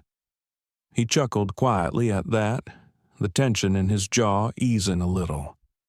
Together, they walked toward the small white church, sunlight glinting off its steeple. Inside, the air smelled of pine polish and hymn books. Reverend Harper stood by the door, greeting folks as they entered. When he saw them, his eyes warmed. "Miss Wade, Mr. Rivers," he said kindly. "Good to see you both here. Good to be here," Eleanor said softly. They took seats near the back. May Bennett turned from the pew ahead and gave Eleanor a smile full of quiet support. "Let them talk, honey," she whispered. "Truth has a way of drowning out noise." Eleanor smiled back, grateful beyond words. But Clara Reed was seated only a few rows ahead, whispering into Mrs. Wilkins' ear. The two women glanced back once, then again, their expressions a mix of curiosity and judgment. Caleb noticed. His hand tightened around his hat brim, but Eleanor rested a gentle hand on his arm. "Not worth it," she said under her breath. He exhaled slowly. "You've got more patience than I ever will." The service began, the Reverend's voice echoing through the small chapel. His sermon spoke of faith through storms and the strength found in truth. Eleanor listened, the words sinking deep. She thought of the nights she had stood by Caleb's side, the fence repairs, the storms, the quiet moments that had stitched their hearts together without need for vows. After the benediction, they stepped outside into the bright noon sun. People milled about, greeting one another, trading gossip along with handshakes. Clara Reed approached, her smile polite but her eyes sharp. "Miss Wade," she began, "I must say, it's quite the story how fate seems to have favored you." Eleanor returned her gaze calmly. "If by fate you mean hard work and kindness repaid, then yes, I suppose it has." Clara blinked, caught off guard by the evenness in Eleanor's tone.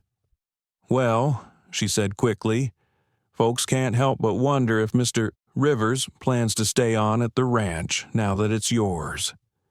Caleb stepped forward before Eleanor could answer. "Mrs. Reed," he said evenly, "the ranch isn't hers or mine, it's ours. Everything we've built together." Clara's expression faltered, just slightly. "Of course," she murmured. "Well, blessings to you both." As she walked away, May Bennett let out a quiet laugh. "That woman's tongue could sharpen a plow blade," she said. Eleanor smiled faintly. "Let her try. She can't cut what's already been tempered." May patted her hand. "You're learning frontier wisdom faster than I did." Later, at the general store, the whispers continued, though softer now, wary of Caleb's steady presence beside her. Eleanor walked through the aisles with her head high, exchanging polite nods with the townsfolk. When she reached the counter, young Emma, Clara's niece, looked up shyly. "Miss Wade," she said, "Mama says you're brave. I think she's right." The girl's innocent words disarmed Eleanor completely. "Thank you, sweetheart," she said, her voice warm. "Tell your mama I said so too." Caleb smiled at that, his eyes glinting with quiet pride. "You have a way of turning stones into seeds. Ellie," she laughed softly, "it's all in how you plant them." As they loaded the wagon to head home, Sheriff Dugan crossed the street toward them, tipping his hat. "Heard about the will," he said, his tone neutral. "Stirred the town up good." Caleb nodded. "Seems like Red Willow's been hungry for a new tale." The sheriff's mouth twitched into a smile. "Let them talk.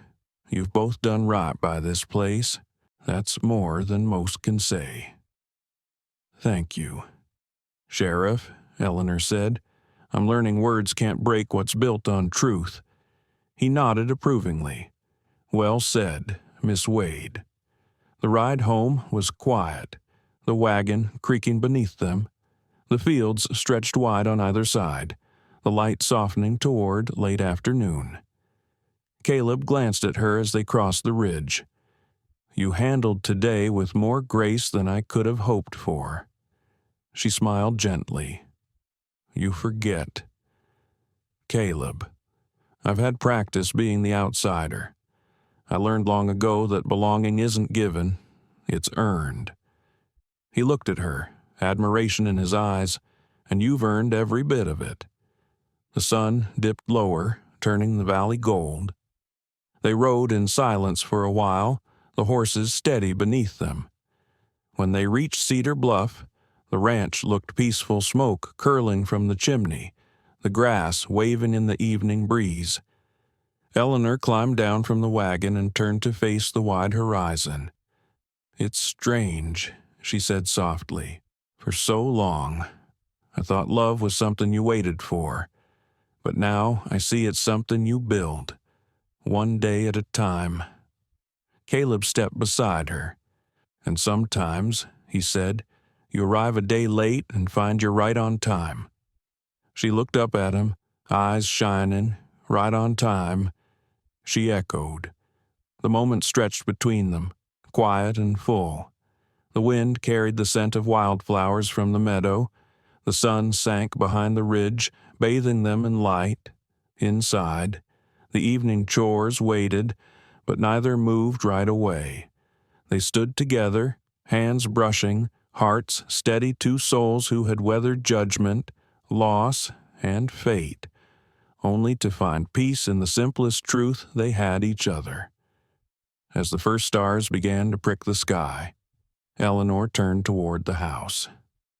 "Come on," she said softly. "There's supper to make." Caleb smiled. "You keep saying that, and it keeps sounding like home." And in that quiet, fading light, it was. Spring deepened into summer, and with it came the rain, heavy and endless. It turned the creeks into roaring streams and the valleys into sheets of silver water. The first storm had seemed harmless enough, but by the third week, even Caleb grew uneasy. One afternoon, Eleanor stood by the kitchen window, watching the dark clouds gather again. The air smelled heavy, thick with thunder. "It's coming fast," she said. Caleb stepped inside from the porch, rain already beating on his hat brim. "The North River's rising. I'll have to move the herd to higher ground before nightfall." She turned to face him. "Let me come with you." He shook his head. "Too dangerous. The current's strong, and the ground slick.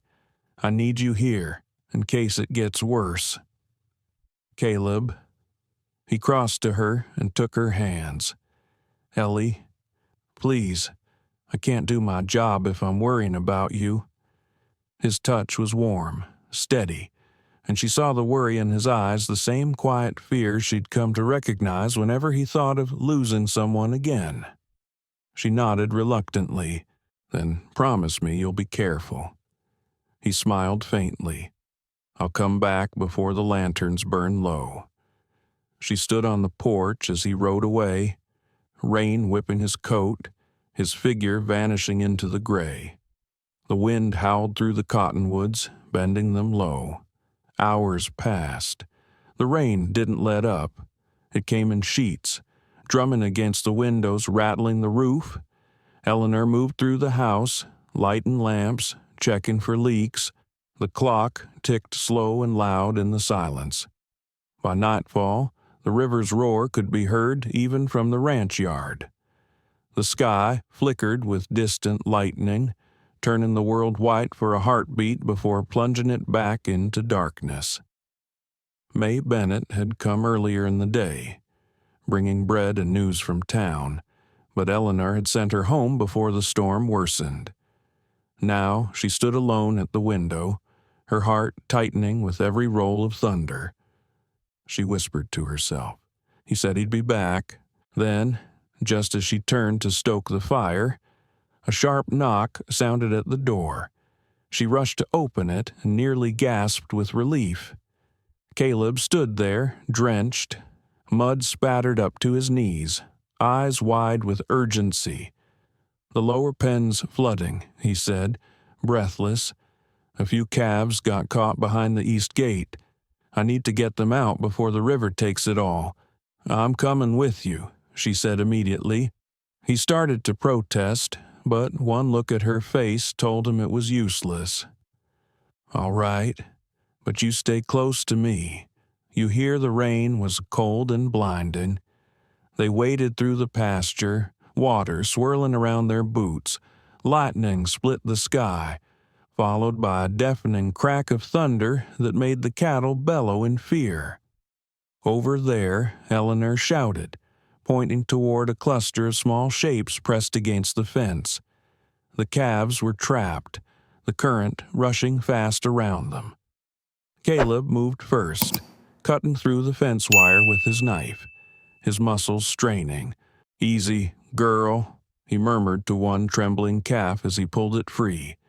Eleanor grabbed another by its halter, guiding it toward higher ground. Her skirt was soaked, her hair plastered to her face, but she didn't stop. When the last calf stumbled through the gap, Caleb turned just in time to see the fence post give way. The river surged forward with a roar. "Ellie!" he shouted. She slipped in the mud, the current grabbing at her legs. Caleb lunged forward, catching her arm just before she went under. He pulled her against him, their breath coming in gasps. "Don't let go," he said fiercely. "I won't," she managed to whisper, clinging to him as the rain pelted down. Together, they fought their way toward the ridge, the wind screaming around them. It felt endless, an eternity of thunder, rain, and rushing water. But at last they reached solid ground.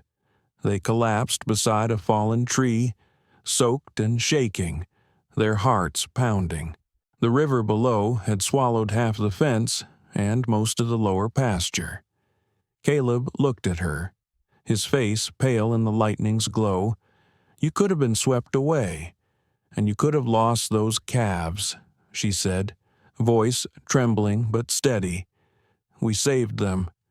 Caleb, we saved them together." He stared at her for a long moment, rain dripping from his hair. Then he laughed, a breathless, disbelieving laugh that turned into something softer.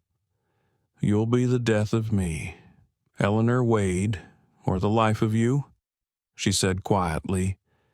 He reached for her hand, his fingers cold but strong. "You shouldn't have come, but I did," she replied, "because I couldn't stand waiting again, wondering if the storm would take someone else I love." The words hung between them, raw and unguarded. He looked at her, the truth dawning in his eyes, as if hearing her say it out loud had finally made it real. He drew her closer then, his arms wrapping around her, shielding her from the rain, though both were already drenched. "You're a stubborn woman," he whispered against her hair. "I learned from the best," she said. When the storm finally began to ease, they stayed there for a long while, listening to the river's fading roar. The clouds broke apart, revealing a sliver of moonlight shining through. Caleb tilted his head toward the glow. "Every time I think this land has beaten us, it shows me something worth fighting for." Eleanor smiled faintly. "Maybe that's what love does too." He looked at her, then really looked, and something deep and certain passed between them. He took her hand and pressed it to his chest, where his heartbeat still raced. "Ellie," he said softly, "I don't ever want to face another storm without you." She felt tears mix with the rain on her cheeks. "Then don't." The wind carried their laughter down the valley, a sound of life stronger than the storm. By dawn, the river had receded, leaving behind mud and debris, but also a stillness that felt like grace. The sun rose pale and clean, glinting off the wet fields.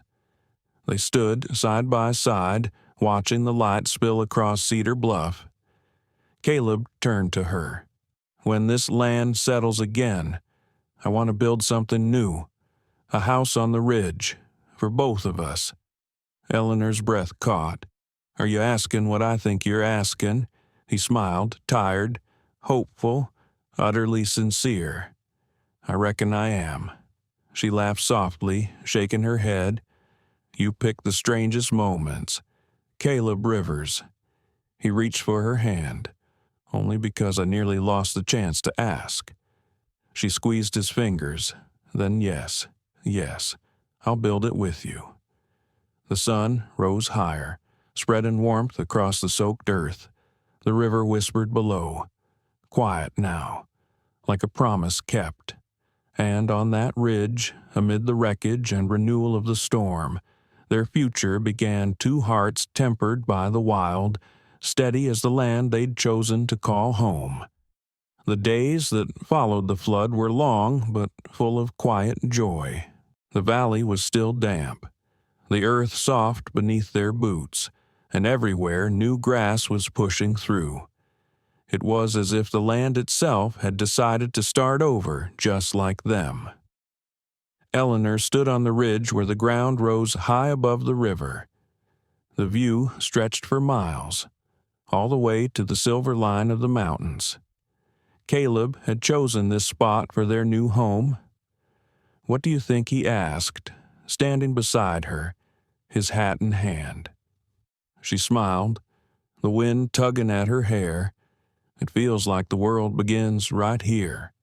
He chuckled softly. "Then this is where we'll build it." Construction began the next week. Caleb gathered lumber from the mill in Red Willow, and several ranch hands offered help.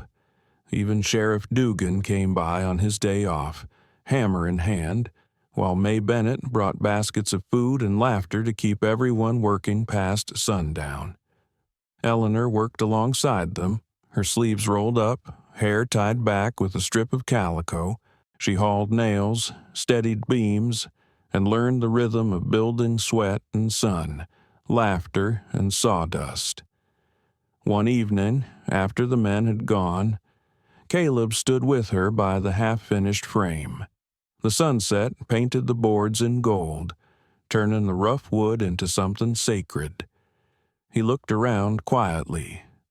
"It's strange," he said. "Every plank, every nail. It's like I can see the past being replaced with the future." Eleanor leaned against a post. "You're not replacing it, Caleb. You're honoring it. You're building where love never stopped growing." He turned to her, eyes gentle. "You always find the right words." She smiled. "Maybe it's just that the truth is easy to see when you're standing in it." He stepped closer then, his hand brushing her arm.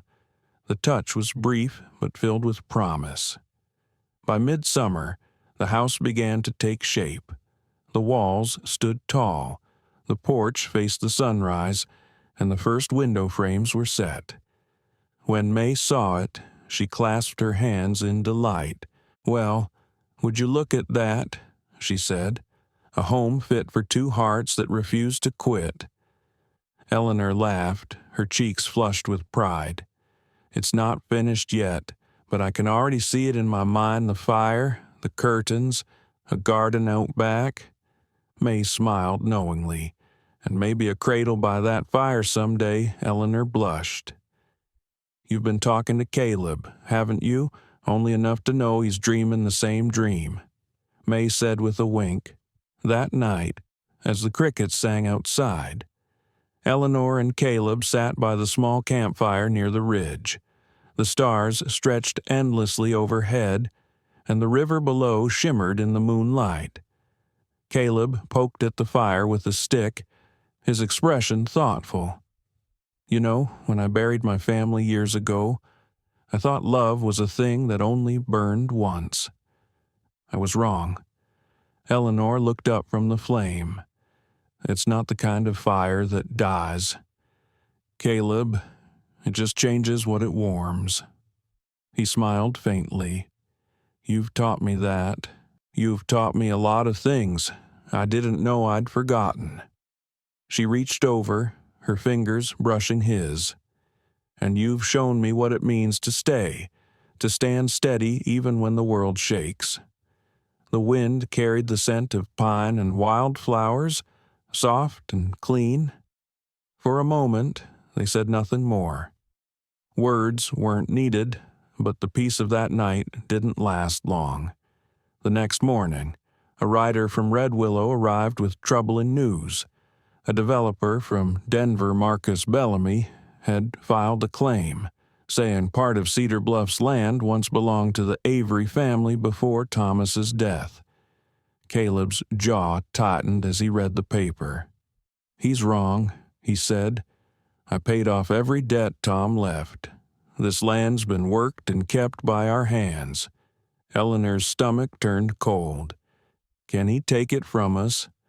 "Not if the law has any sense," Caleb said, though his voice carried doubt. "But he's rich enough to try." May came by that afternoon, her face grim when she heard the news. "That man's been sniffing around Red Willow for months," she said, "buying up land wherever he can. Folks say he's got friends in Denver with deep pockets." Eleanor sat at the table, the papers spread out before her. "We can't fight him with money." Caleb stood behind her, his hands resting on her shoulders. "Then we'll fight him with truth and faith."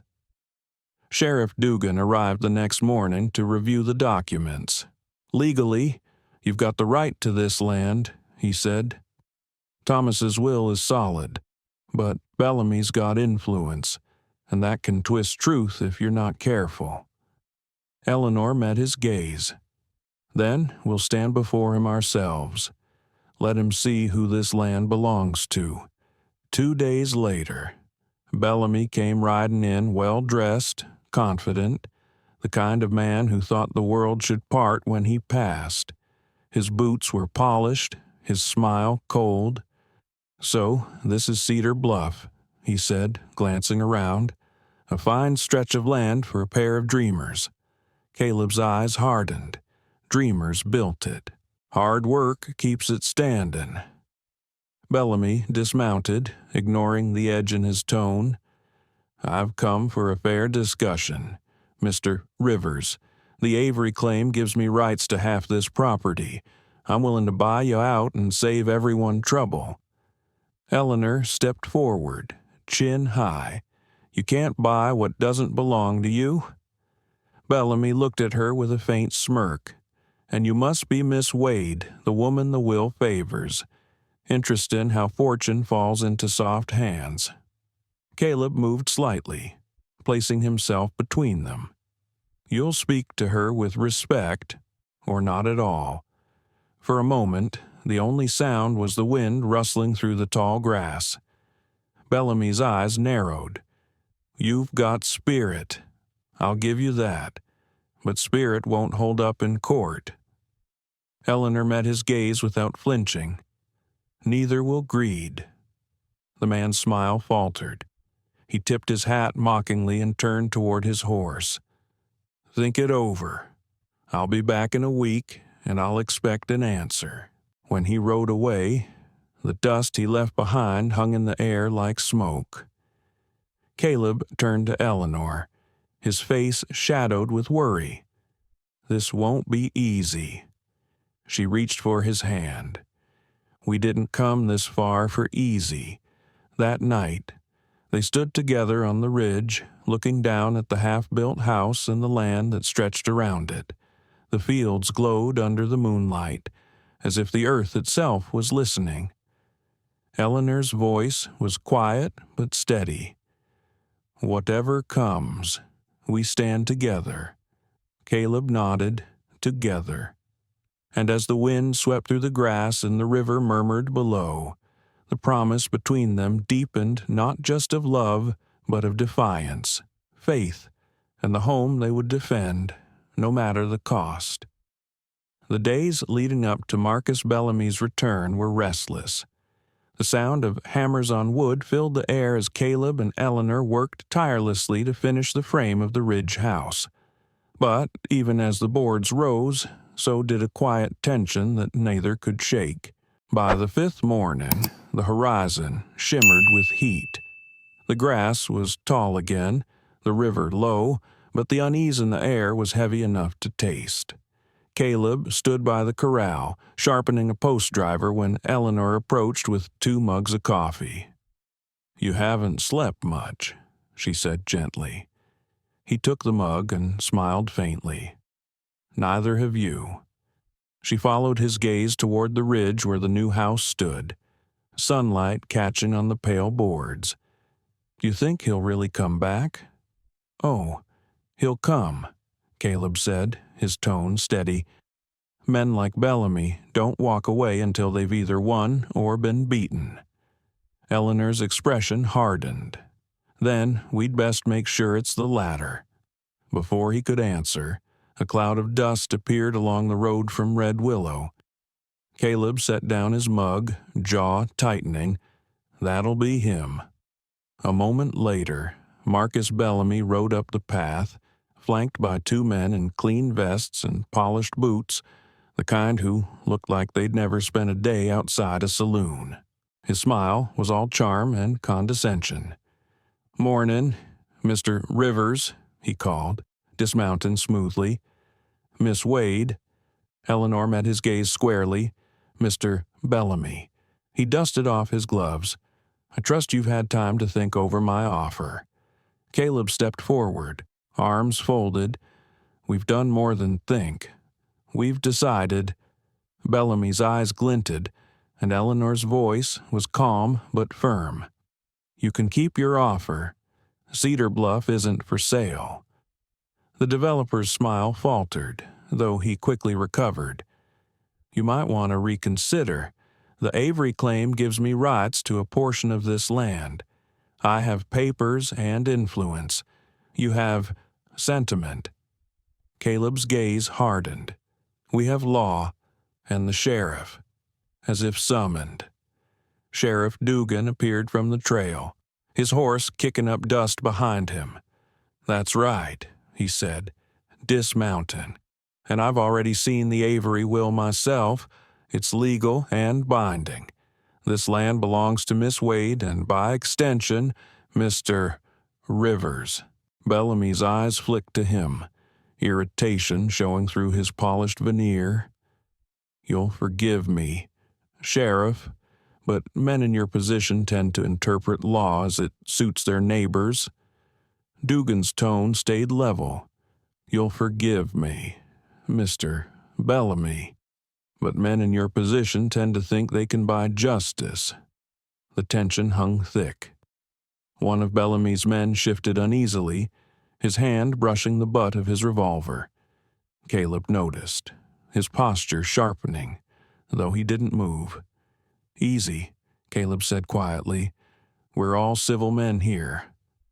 Eleanor stepped forward then, her voice cutting through the standoff.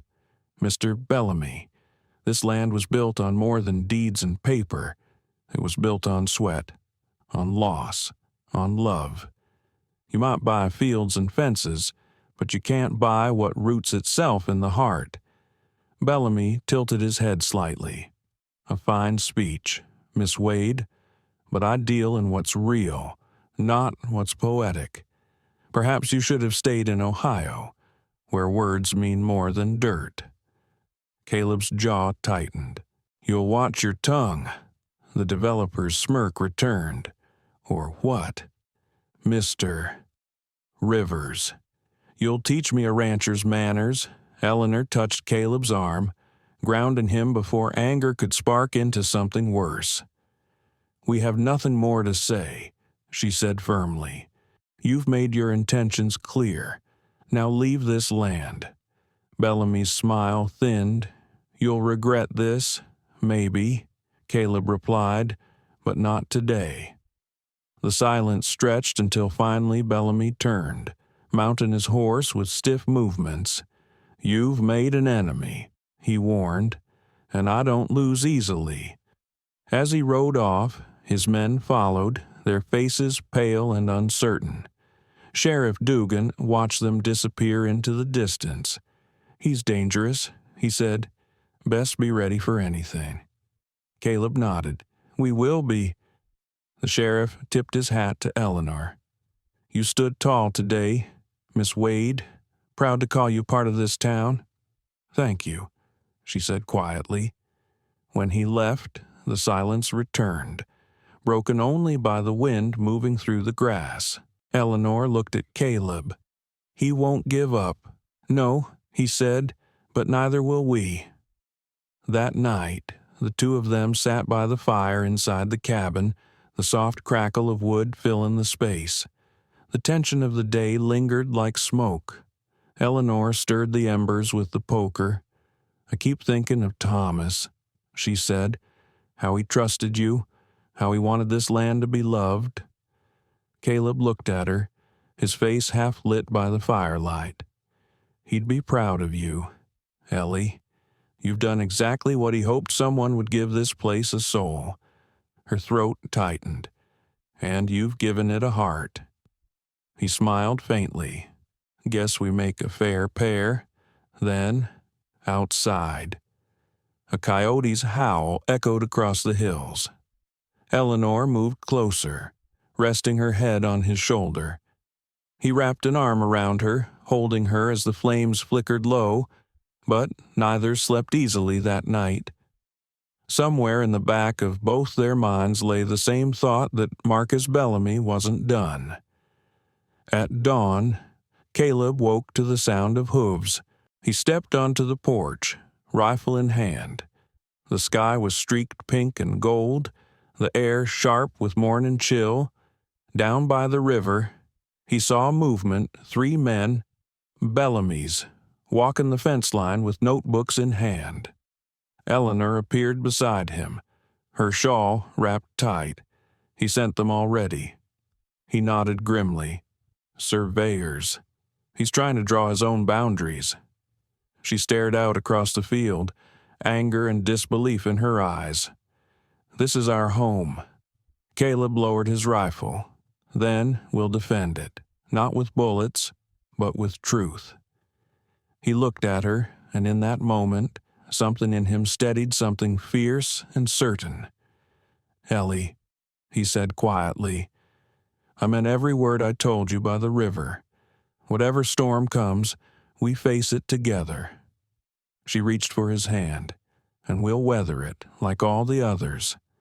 He smiled, the morning light catching in his eyes.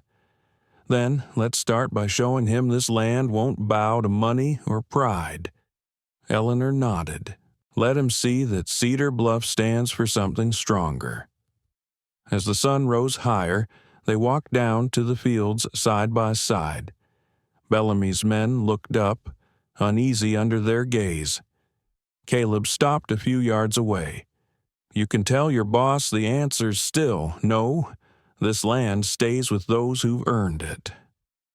The men exchanged glances, then mounted their horses and rode off, leaving behind only dust and silence.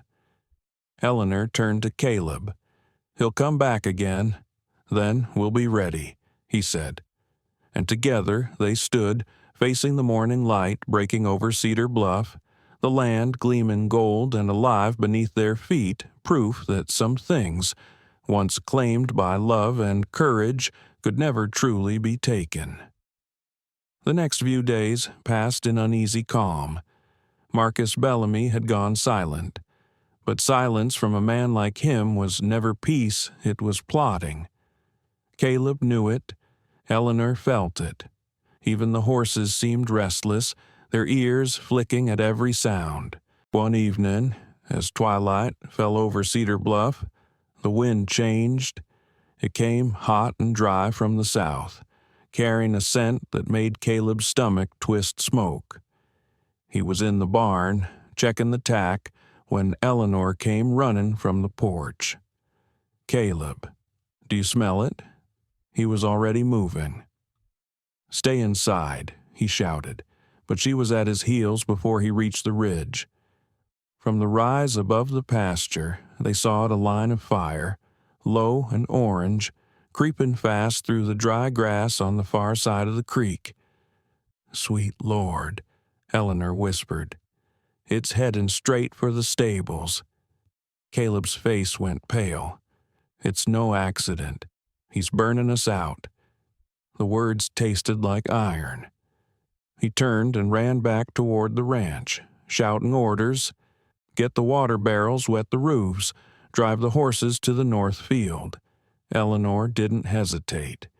She grabbed a bucket, her skirt hitched up, and followed him into the smoke. The wind whipped hard, sparks flying like stars gone mad. The flames leapt higher, fed by the grass and wind. They worked fast, hauling water, throwing it over the roof and walls of the barn. Caleb's shirt clung to him with sweat and ash. Eleanor coughed, eyes burning, but she didn't stop. The first sparks reached the fence line. The dry posts caught quick. Caleb shouted to one of the ranch hands, "Cut the fence, let the cattle through. If they're trapped, they'll die." The man obeyed, hacking at the posts until the animals burst out in a frightened rush, their hooves thundering across the open pasture. Eleanor stumbled as a gust of wind blew smoke into her face. Caleb was beside her instantly, pulling her close. "You've got to go. Ellie, it's too dangerous. I'm not leaving you," she cried. "Please don't waste time arguing," she said fiercely. "If this ranch burns, it won't be for lack of trying." He looked at her then, through the haze and heat, and something inside him broke and healed all at once. He nodded. "All right." Together, they ran toward the house, carrying water and beating at the edges of flame with soaked blankets. The air roared, smoke turning the sky red. The heat was unbearable. Then, through the chaos, Eleanor saw a figure on horseback at the far ridge, dark coat, wide hat, watching. "Caleb," she shouted, pointing. He turned, following her gaze. The figure lingered for a heartbeat, then wheeled his horse and disappeared into the darkness. "Bellamy," Caleb muttered. His voice was low and full of fury. They fought the fire through the night.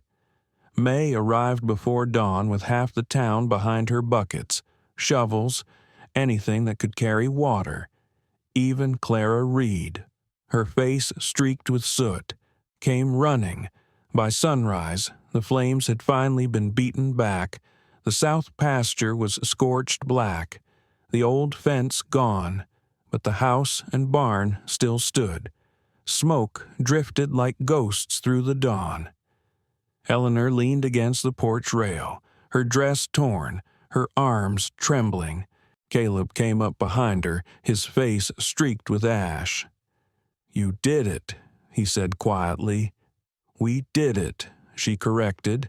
Her voice cracked, but her eyes were bright. "Cedar Bluff still stands."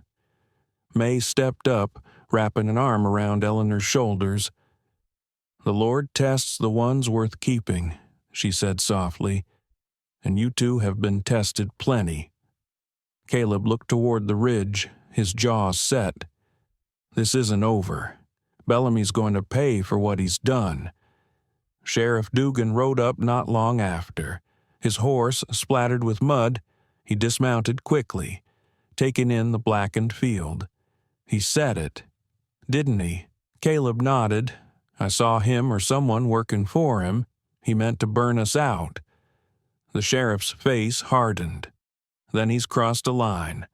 I'll wire Denver and file charges. Arson's a crime even his money can't buy him out of." Eleanor placed a hand on Caleb's arm. "Let the law handle it. Don't let his hate make you like him." Caleb exhaled slowly, the tension in his shoulders easing.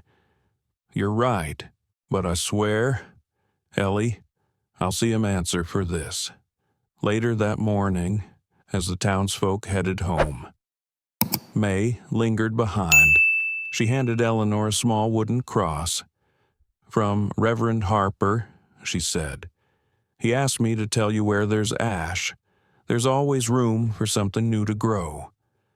Eleanor turned the cross over in her hands, her voice soft. "It feels like we've been through a dozen lifetimes in 1 year." May smiled.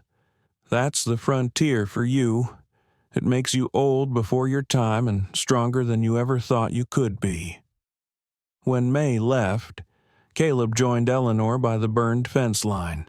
The earth was black beneath their boots, the smell of smoke still sharp. "It'll take time to heal," she said quietly. "So will we," he replied. They stood together in the silence. A hawk circled overhead, gliding through the smoke-colored sky. After a long moment, Caleb spoke again. "You know what I realized last night? What that everything that matters to me is right here. You, this land, the life we've fought for." Eleanor looked up at him, her eyes shining through the soot and exhaustion. "Then, promise me something, anything. No matter what comes next, promise me we won't let fear decide for us." He reached for her hand, holding it tight. "I promise." The sun climbed higher, spilling gold over the charred ground. In the light, the ash seemed almost silver, like a promise that the earth would bloom again. Eleanor brushed a strand of hair from her face, smiling faintly. "We'll plant new grass, maybe even wildflowers." Caleb nodded. "And a tree right here on this ridge, for everything we've lost and for everything we're still building." Her smile widened, soft and full of love. "Then it'll be the first thing we grow together." He pulled her close, his forehead resting against hers. "You're my beginning, Ellie, my home." And as the wind swept through the valley, carrying with it the scent of smoke and rain, their promise held firm, forged in fire and faith, unbroken as the land itself. 3 days after the fire, Red Willow buzzed with talk. Everyone had heard about the blaze that nearly took Cedar Bluff, and though no one said his name aloud, everyone knew who was behind it. Caleb and Eleanor rode into town early that morning, their wagon creaking under the weight of papers, ledgers, and charred fence posts they planned to show as proof. May Bennett rode with them, her chin lifted high.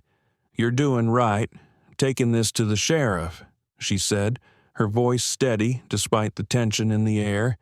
"Men like Bellamy thrive on silence. It's about time someone made noise." Eleanor managed a small smile. "We're not looking for revenge, May, just justice." May gave a nod, and sometimes, child, that's the same thing. When they reached the sheriff's office, the street was already crowded. Word had spread that Sheriff Dugan intended to hold a hearing, open to any citizen willing to speak. Farmers, shopkeepers, ranch hands all had come to see whether truth would finally stand up to power. Bellamy arrived shortly after, stepping out of a glossy black carriage that looked far too fine for the dusty main street. His coat was pressed, his boots spotless, his smile polished as ever. 2 hired lawyers followed behind him, their faces smug and unreadable. "Mr. Rivers," Bellamy said smoothly, as though greeting an old acquaintance. "I was beginning to think you'd lost your nerve." Caleb's jaw tightened, but his voice remained calm. "I don't lose what I never had for you." Eleanor stood beside him, her back straight, her eyes sharp. "You've already taken enough from this town. Mr. Bellamy, you won't take more." Bellamy's smile wavered for just a second before he gestured toward the sheriff's office. "Shall we inside?" The room was crowded, every seat filled, people standing shoulder to shoulder. Reverend Harper stood near the back, hands folded, while Clara Reed whispered fiercely to her neighbor, though for once her words weren't aimed at Eleanor. Sheriff Dugan called for order, his voice carrying above the murmur. We're gathered to discuss the fire at Cedar Bluff Ranch and the disputed claims of ownership filed by Mr. Marcus Bellamy. Both parties will be heard. The truth will decide. Bellamy went first. His lawyer spoke at length, using words that sounded fine but meant little phrases like property rights and unresolved estates. When he finished, Bellamy stood. I came here to invest in this community, he said, turning to the crowd, to bring progress, prosperity, but I've been met with hostility. The fire was a tragedy, yes, but to blame me without proof. That's small-town fear, not justice. Murmurs rippled through the room. Then Sheriff Dugan turned to Caleb. Mr. Rivers. Miss Wade, you may speak. Caleb rose slowly. His hands were rough, his shirt still faintly singed at the sleeves. He didn't look like a lawyer or a man of speeches, but when he began to talk, the room fell silent. I came to this valley years ago, he said, his voice deep and steady. I worked this land with Thomas Avery, the man whose name is on that will. We built Cedar Bluff from nothing. When he passed, I stayed to keep his dream alive. And when Miss Eleanor Wade came here, a stranger, a woman with nothing but courage, she gave that dream a heartbeat again. He looked around the room, meeting the eyes of men and women who'd known him for years. We've bled for that land. We've fought storms, floods, and fire, and we've done it with nothing more than grit and God's grace. So if anyone here believes a man like Marcus Bellamy deserves it more, speak now. No one spoke. Only the creak of the floorboards and the sound of someone shifting uncomfortably in the back broke the silence. Then Eleanor stood. Her voice was softer, but it carried. When I first came here, I thought love and home were things people gave you. But this land taught me something different. You don't wait for belonging. You build it with work and patience and kindness. Cedar Bluff isn't just ours. It's part of Red Willow. It's what every soul here fights for. Every day, the right to live with dignity. She turned to Bellamy, her gaze unwavering. You came here thinking money could buy respect, but respect has to be earned. And no matter what papers you wave or men you hire, you'll never have that. The words struck harder than any gunfire. Even Bellamy's lawyers glanced away. Caleb stepped forward then, placing a bundle of papers on the sheriff's desk. These are the payment records, land deeds, and the original Avery will. Every debt on that land was cleared years ago. That's proof enough. Sheriff Dugan examined the documents in silence, his brow furrowed. When he finally looked up, his voice was firm. Mr. Bellamy, the will stands. Cedar Bluff belongs to Miss Wade and Mr. Rivers. As for the fire, he paused, his eyes narrowing. One of my deputies found a kerosene can stamped with your Denver company's mark near the south fence. You may want to explain that. The room erupted in whispers. Bellamy's expression flickered, then hardened. You can't prove I was there. Dugan's tone turned cold. Maybe not yet, but I'll send word to Denver for a warrant. You might want to make yourself available when it comes. Bellamy straightened, his arrogance cracking under pressure. You're making a mistake? No, Dugan said simply. I'm making sure justice doesn't have a price tag. The sheriff banged the gavel. Hearings closed. Bellamy turned sharply and strode for the door, his boots striking hard against the floorboards. For a moment, He paused and glanced back at Eleanor. "You'll regret this," he said quietly. Eleanor's reply was steady. "I already did, once. I won't again." When he left, the crowd burst into talk relief, pride, even laughter. Reverend Harper raised a hand for quiet. "Sometimes," he said, smiling, "the righteous win without a single bullet fired." Caleb let out a long breath and turned to Eleanor. "It's done." She nodded, the weight of weeks lifting from her shoulders. "It's done." May Bennett slipped an arm through hers. "And I do believe, my dear, you've just shown the whole of Red Willow what grace under fire looks like." Outside, the afternoon sun bathed the street in warm gold. Children ran past with laughter, and the sound of a blacksmith's hammer echoed faintly from down the road. Caleb turned to Eleanor, his eyes soft.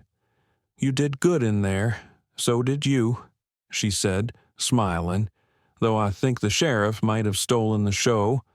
Caleb laughed quietly, shaking his head. "Let him. I'll take peace over pride any day." They climbed into the wagon, May sitting between them, and started toward home. The fields rolled out before them, wide and waiting. As they neared the ridge, Eleanor looked back toward the town, small, bright, alive.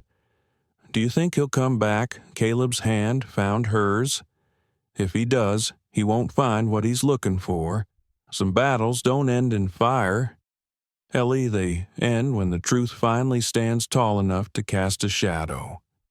She squeezed his hand, smiling through quiet tears. "Then let's build our home under that shadow." The wagon crested the hill, and Cedar Bluff came into view, blackened in places, but still standing strong against the wind.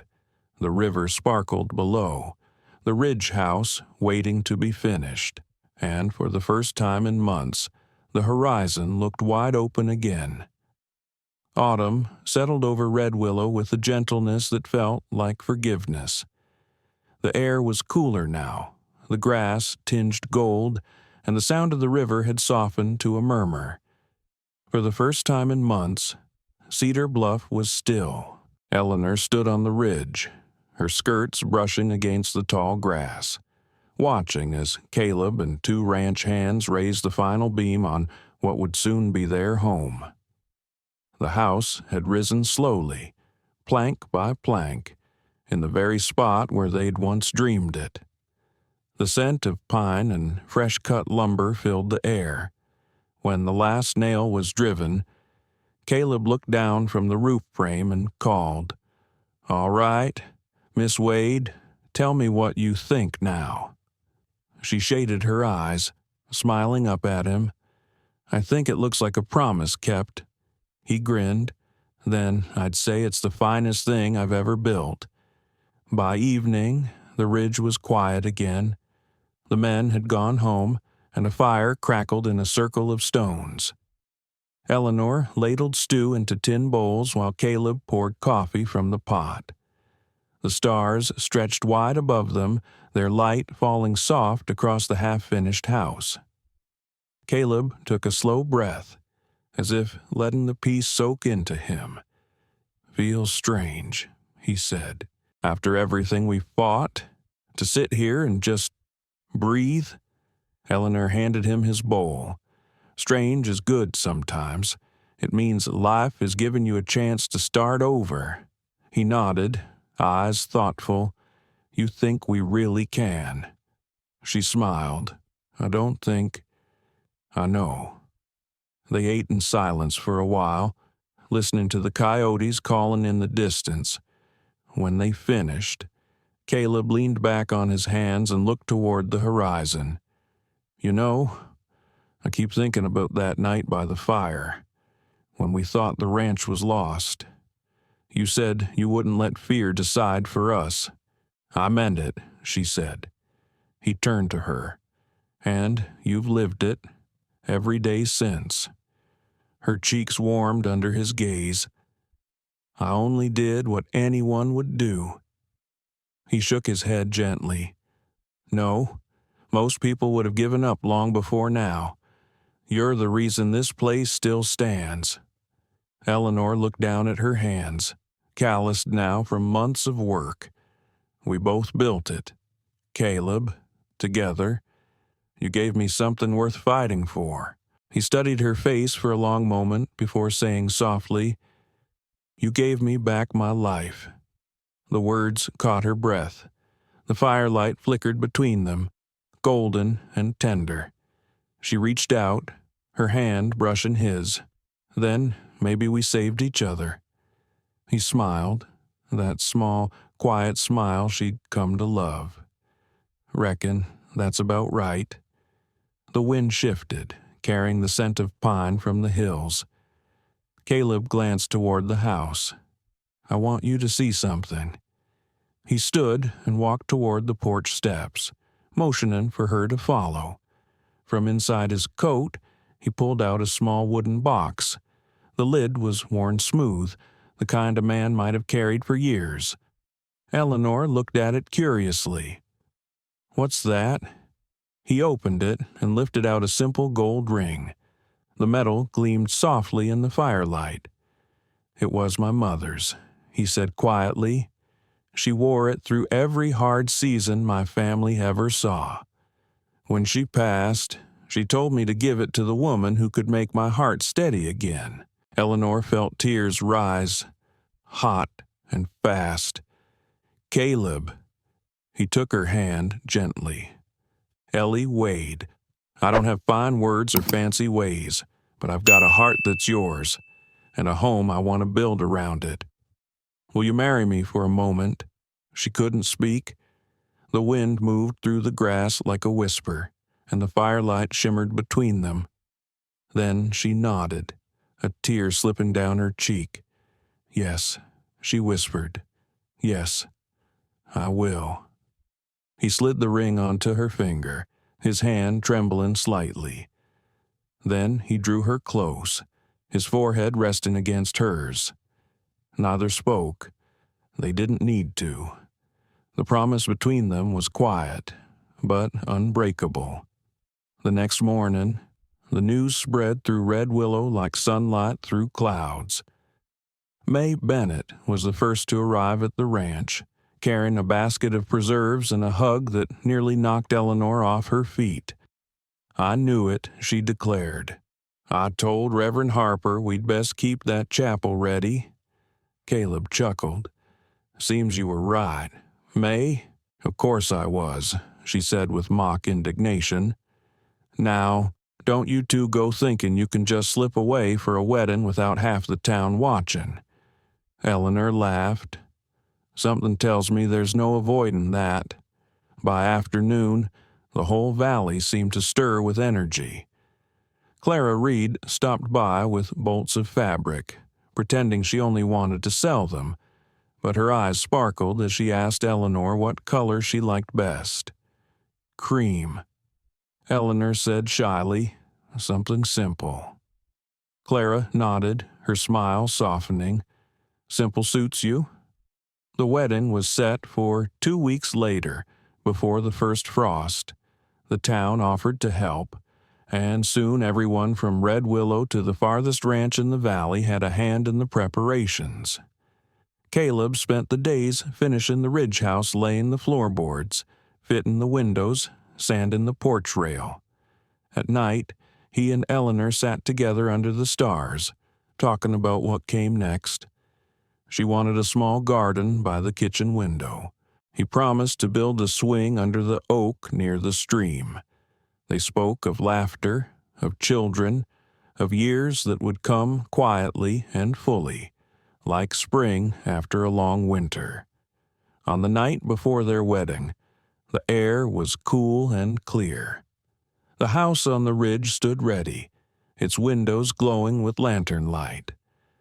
Eleanor walked through each room, her fingers tracing the fresh wood, the scent of pine still strong. Caleb found her in the doorway of what would soon be their bedroom. Couldn't sleep, either? He asked softly. She turned, smiling. It doesn't feel real yet." He stepped closer, his hand finding hers. "It will tomorrow." They stood together, the soft wind rustling the curtains. "Do you ever think about everything we've been through?" she asked quietly. "The train station, the storms, the fire?" He nodded. "Every day. But I wouldn't change a thing, because every wrong turn brought you here." She leaned into him, resting her head on his chest. "And here is exactly where I want to be." He wrapped his arms around her, holding her close as the lantern light flickered across the walls of the home they had built. Proof that love, once planted deep, could survive anything. Outside, the night was silent except for the river's gentle song. The stars hung bright over Cedar Bluff, and for the first time, there was no fear in the air, only peace and the quiet promise of forever. The morning dawned soft and golden, the kind of morning that seemed to hold its breath in reverence. Dew sparkled across the grass, and the air carried that faint sweetness of late autumn, cool enough to make cheeks pink, warm enough to promise comfort. At Cedar Bluff, the ridge hummed with life.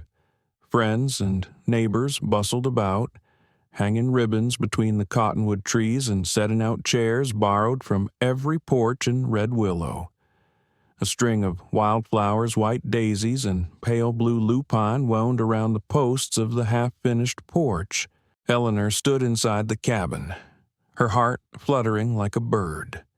The dress Clara Reed had sewn fit perfectly, simple and soft, cream-colored cotton with tiny lace along the sleeves.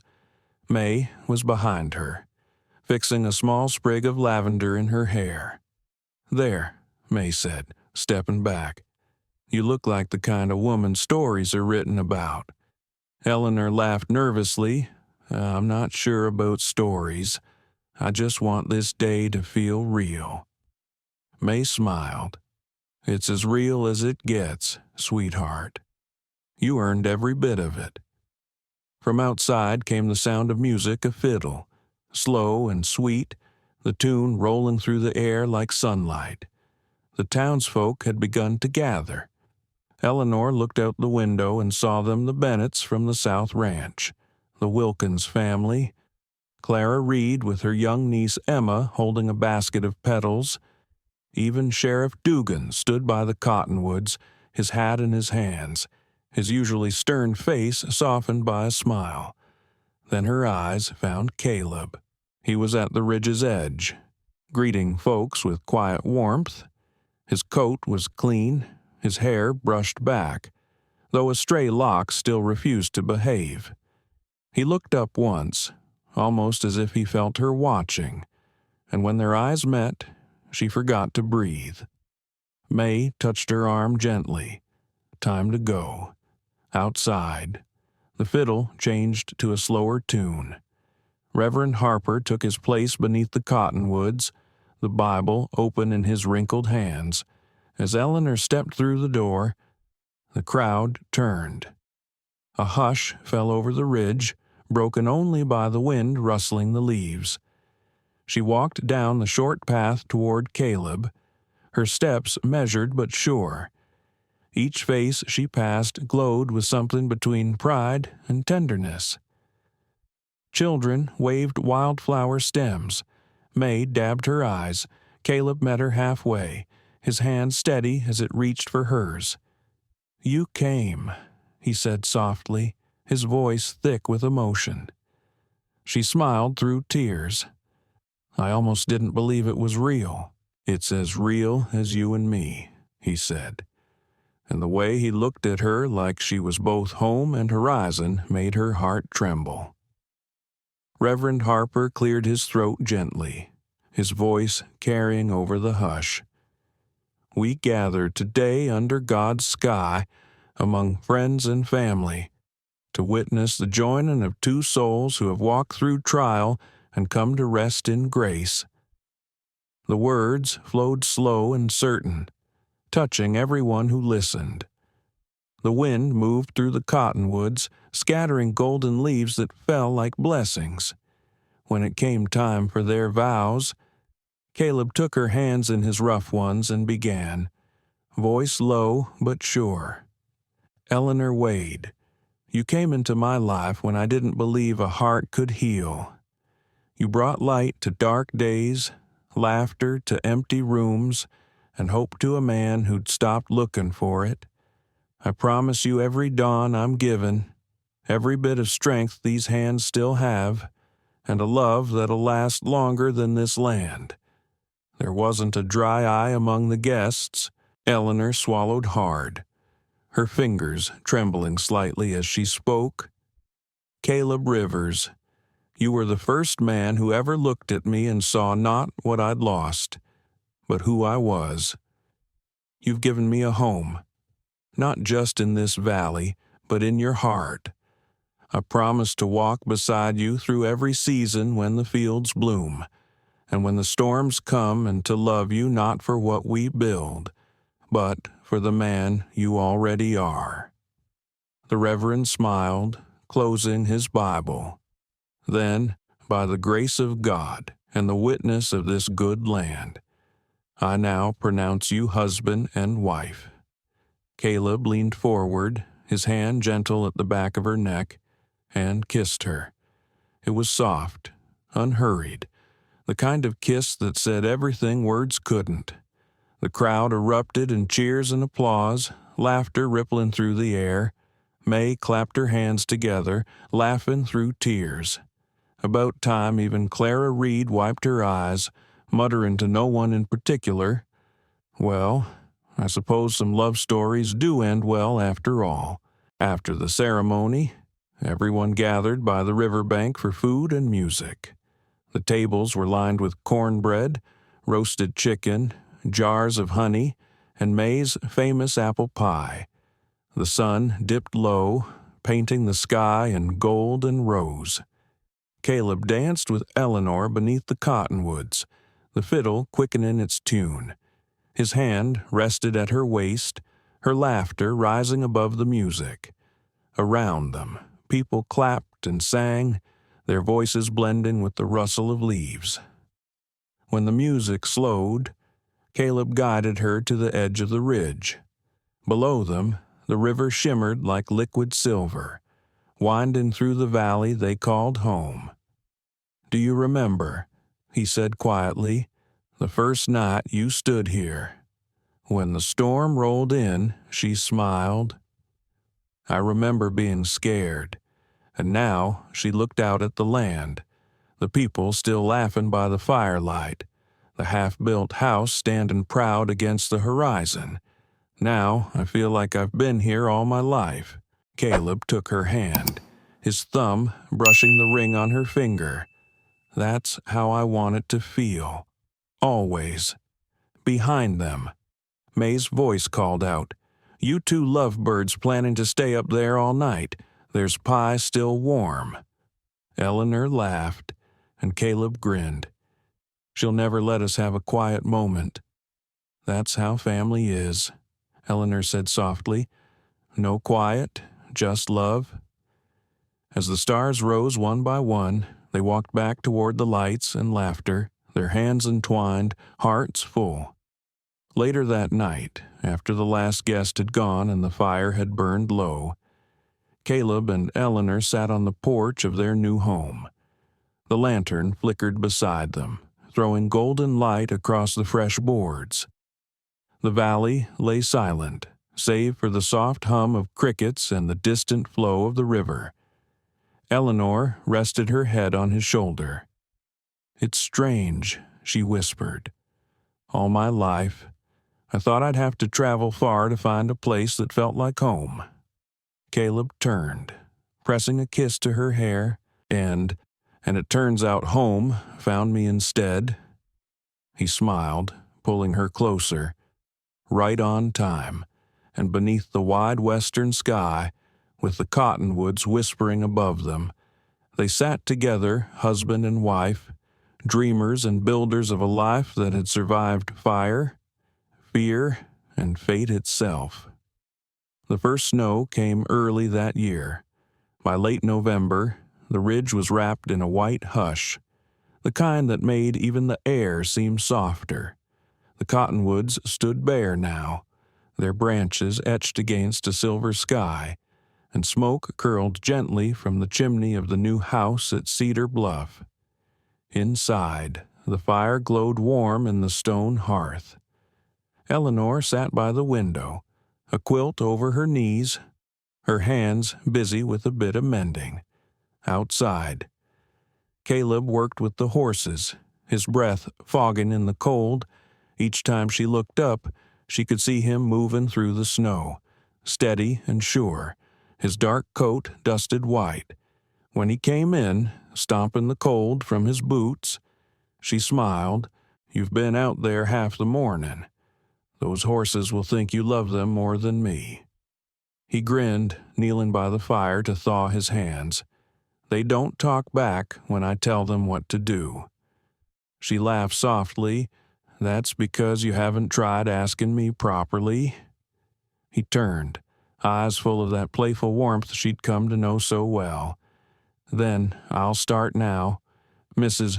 Rivers, would you kindly join me for supper?" She set the mending aside. "Depends. What's on the table?" He lifted the lid from the pot on the stove. "Rabbit stew, unless you've changed your mind about liking it." She stood, stretching. "Never. Not after the last time you made it. Though you did forget the salt, did not? You did."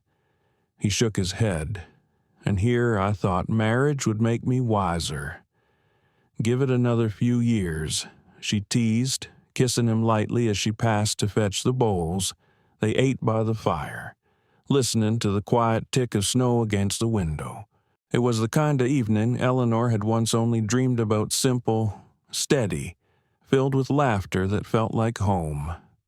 After supper, Caleb leaned back in his chair, his gaze soft. "You know," he said, "I never thought peace would be this loud." She tilted her head. "Loud?" He smiled. "All this, the fire crackling, the wind in the chimney, you humming while you sew. I hear it all now. Back then, I was just trying to survive the noise in my own head." She reached across the table, her hand finding his. "And now," he said quietly, "I don't want to miss a sound." For a long moment, they sat in silence, listening to the fire, the wind, and the faint rhythm of life pulsing through the house. Later that night, as Eleanor banked the fire, she caught sight of Caleb standing by the window. He was looking out at the snow, the moonlight silvering his profile. "What are you thinking?" she asked softly. He didn't turn right away. "About how fast a year can change a man. About how I used to think I'd spend the rest of my life alone." She walked to him, slipping her arm through his, and now he smiled faintly. "Now I can't imagine a morning without you in it." They stood there together, watching the snow drift down. Outside, the world was still. The hills hushed under the weight of winter. Weeks passed, and the snow deepened. The days were short, the nights long, but the warmth inside their home never waned. May Bennett came up from town every Sunday, bundled in shawls and bringing gossip along with her famous preserves. "Red Willow's still talking about your wedding," she said one afternoon, thawing her hands by the fire. "And that Clara Reed swears she's taken up dressmaking full time, says you've inspired her." Eleanor smiled. "I'm glad for her. Everyone deserves a second chance." May gave a knowing nod. "Takes one to recognize one." Caleb looked up from where he was fixing a bridle. "Speaking of second chances, May, you ever think about marrying again?" May chuckled. "At my age, Lord, no. I'm past that sort of foolishness." Eleanor grinned. "You're never too old for love." May wagged a finger. "Oh, "Hush, girl. Let an old woman have her peace." Then her eyes softened. "But I'll say this, if I'd ever met a man with half your patience, Caleb Rivers, maybe I would have thought twice." Caleb laughed, the sound deep and easy. "I'll take that as a compliment." When May left that evening, the house felt strangely quiet again. Outside, the snow had begun falling heavier, a steady white curtain. Caleb went to bolt the shutters while Eleanor lit a lantern near the hearth. As the night wore on, the wind picked up, howling across the ridge. The storm swept through, fierce and sudden, rattling the windows. Eleanor stirred the fire, frowning. "It's coming down hard." Caleb glanced toward the door. "I'll check the barn. Make sure the roof's holding. I'll go with you." He shook his head. "Too cold. Stay by the fire. I'll be back quick." But when he stepped outside, the wind hit like a wall. The snow came fast, nearly blinding him. He pulled his coat tight and trudged toward the barn, lantern swinging at his side. Inside, the horses stamped nervously, snorting at the storm's fury. Caleb checked the roof, secured the beams, and spoke in calm tones until the animals settled. When he turned back, he saw light moving through the storm. Eleanor, wrapped in her shawl, coming toward him. He met her halfway, exasperated and relieved all at once. "Ellie, I told you to stay inside." She blinked snow from her lashes. "You were gone too long." 5 minutes. It felt like an hour. He sighed, brushing snow from her hair. "You're going to freeze. Then you better keep me warm." He laughed, shaking his head as he pulled her close. "Stubborn woman. Always," she murmured against his chest. They stayed in the barn until the worst of the wind passed, huddled near the horses, wrapped in one another's warmth. When they finally returned inside, their cheeks were red, their hands numb, but their hearts lighter than before. By dawn, the storm had quieted. The world outside glowed white and new.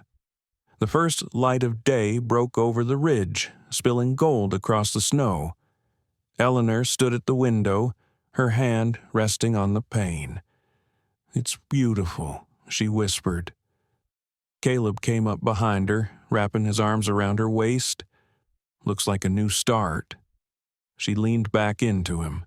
"We've had a few of those, haven't we?" He smiled. "And I'd take every one, as long as it's with you." She turned, her eyes bright in the morning light. "Then here's to the first winter at Cedar Bluff, and to all the ones still waiting for us." He kissed her forehead gently. "Right on time, Mrs. Rivers." And outside, under a sky that seemed endless, the snow sparkled like a promise, one that would carry them through every season yet to come. The story of Eleanor and Caleb isn't just a Western romance. It's a quiet truth about life. Sometimes, the best things don't come on time. They come when we're ready. Eleanor arrived one day too late for one man, but right on time for the one she was meant to love. She learned that happiness isn't about perfect timing. It's about the choices we make when life tests us. She chose to stay. She chose faith over fear. And in that choice, she found her home, her peace, and her forever. For anyone who's ever lost something precious or felt like their moment has passed, this story is a reminder that it's never too late to begin again. Love, forgiveness, and hope don't follow clocks. They follow courage, even in the hardest seasons. There's a quiet grace waiting to be found in the people who stay, in the land that heals, and in the hearts that refuse to give up. Thank you for walking this journey with Frontier Hearts. If this story touched something in your heart, Please like, share, and subscribe to our channel, and let's keep these stories of love, redemption, and second chances alive for generations to come. Because sometimes love doesn't come early, it just comes right on time.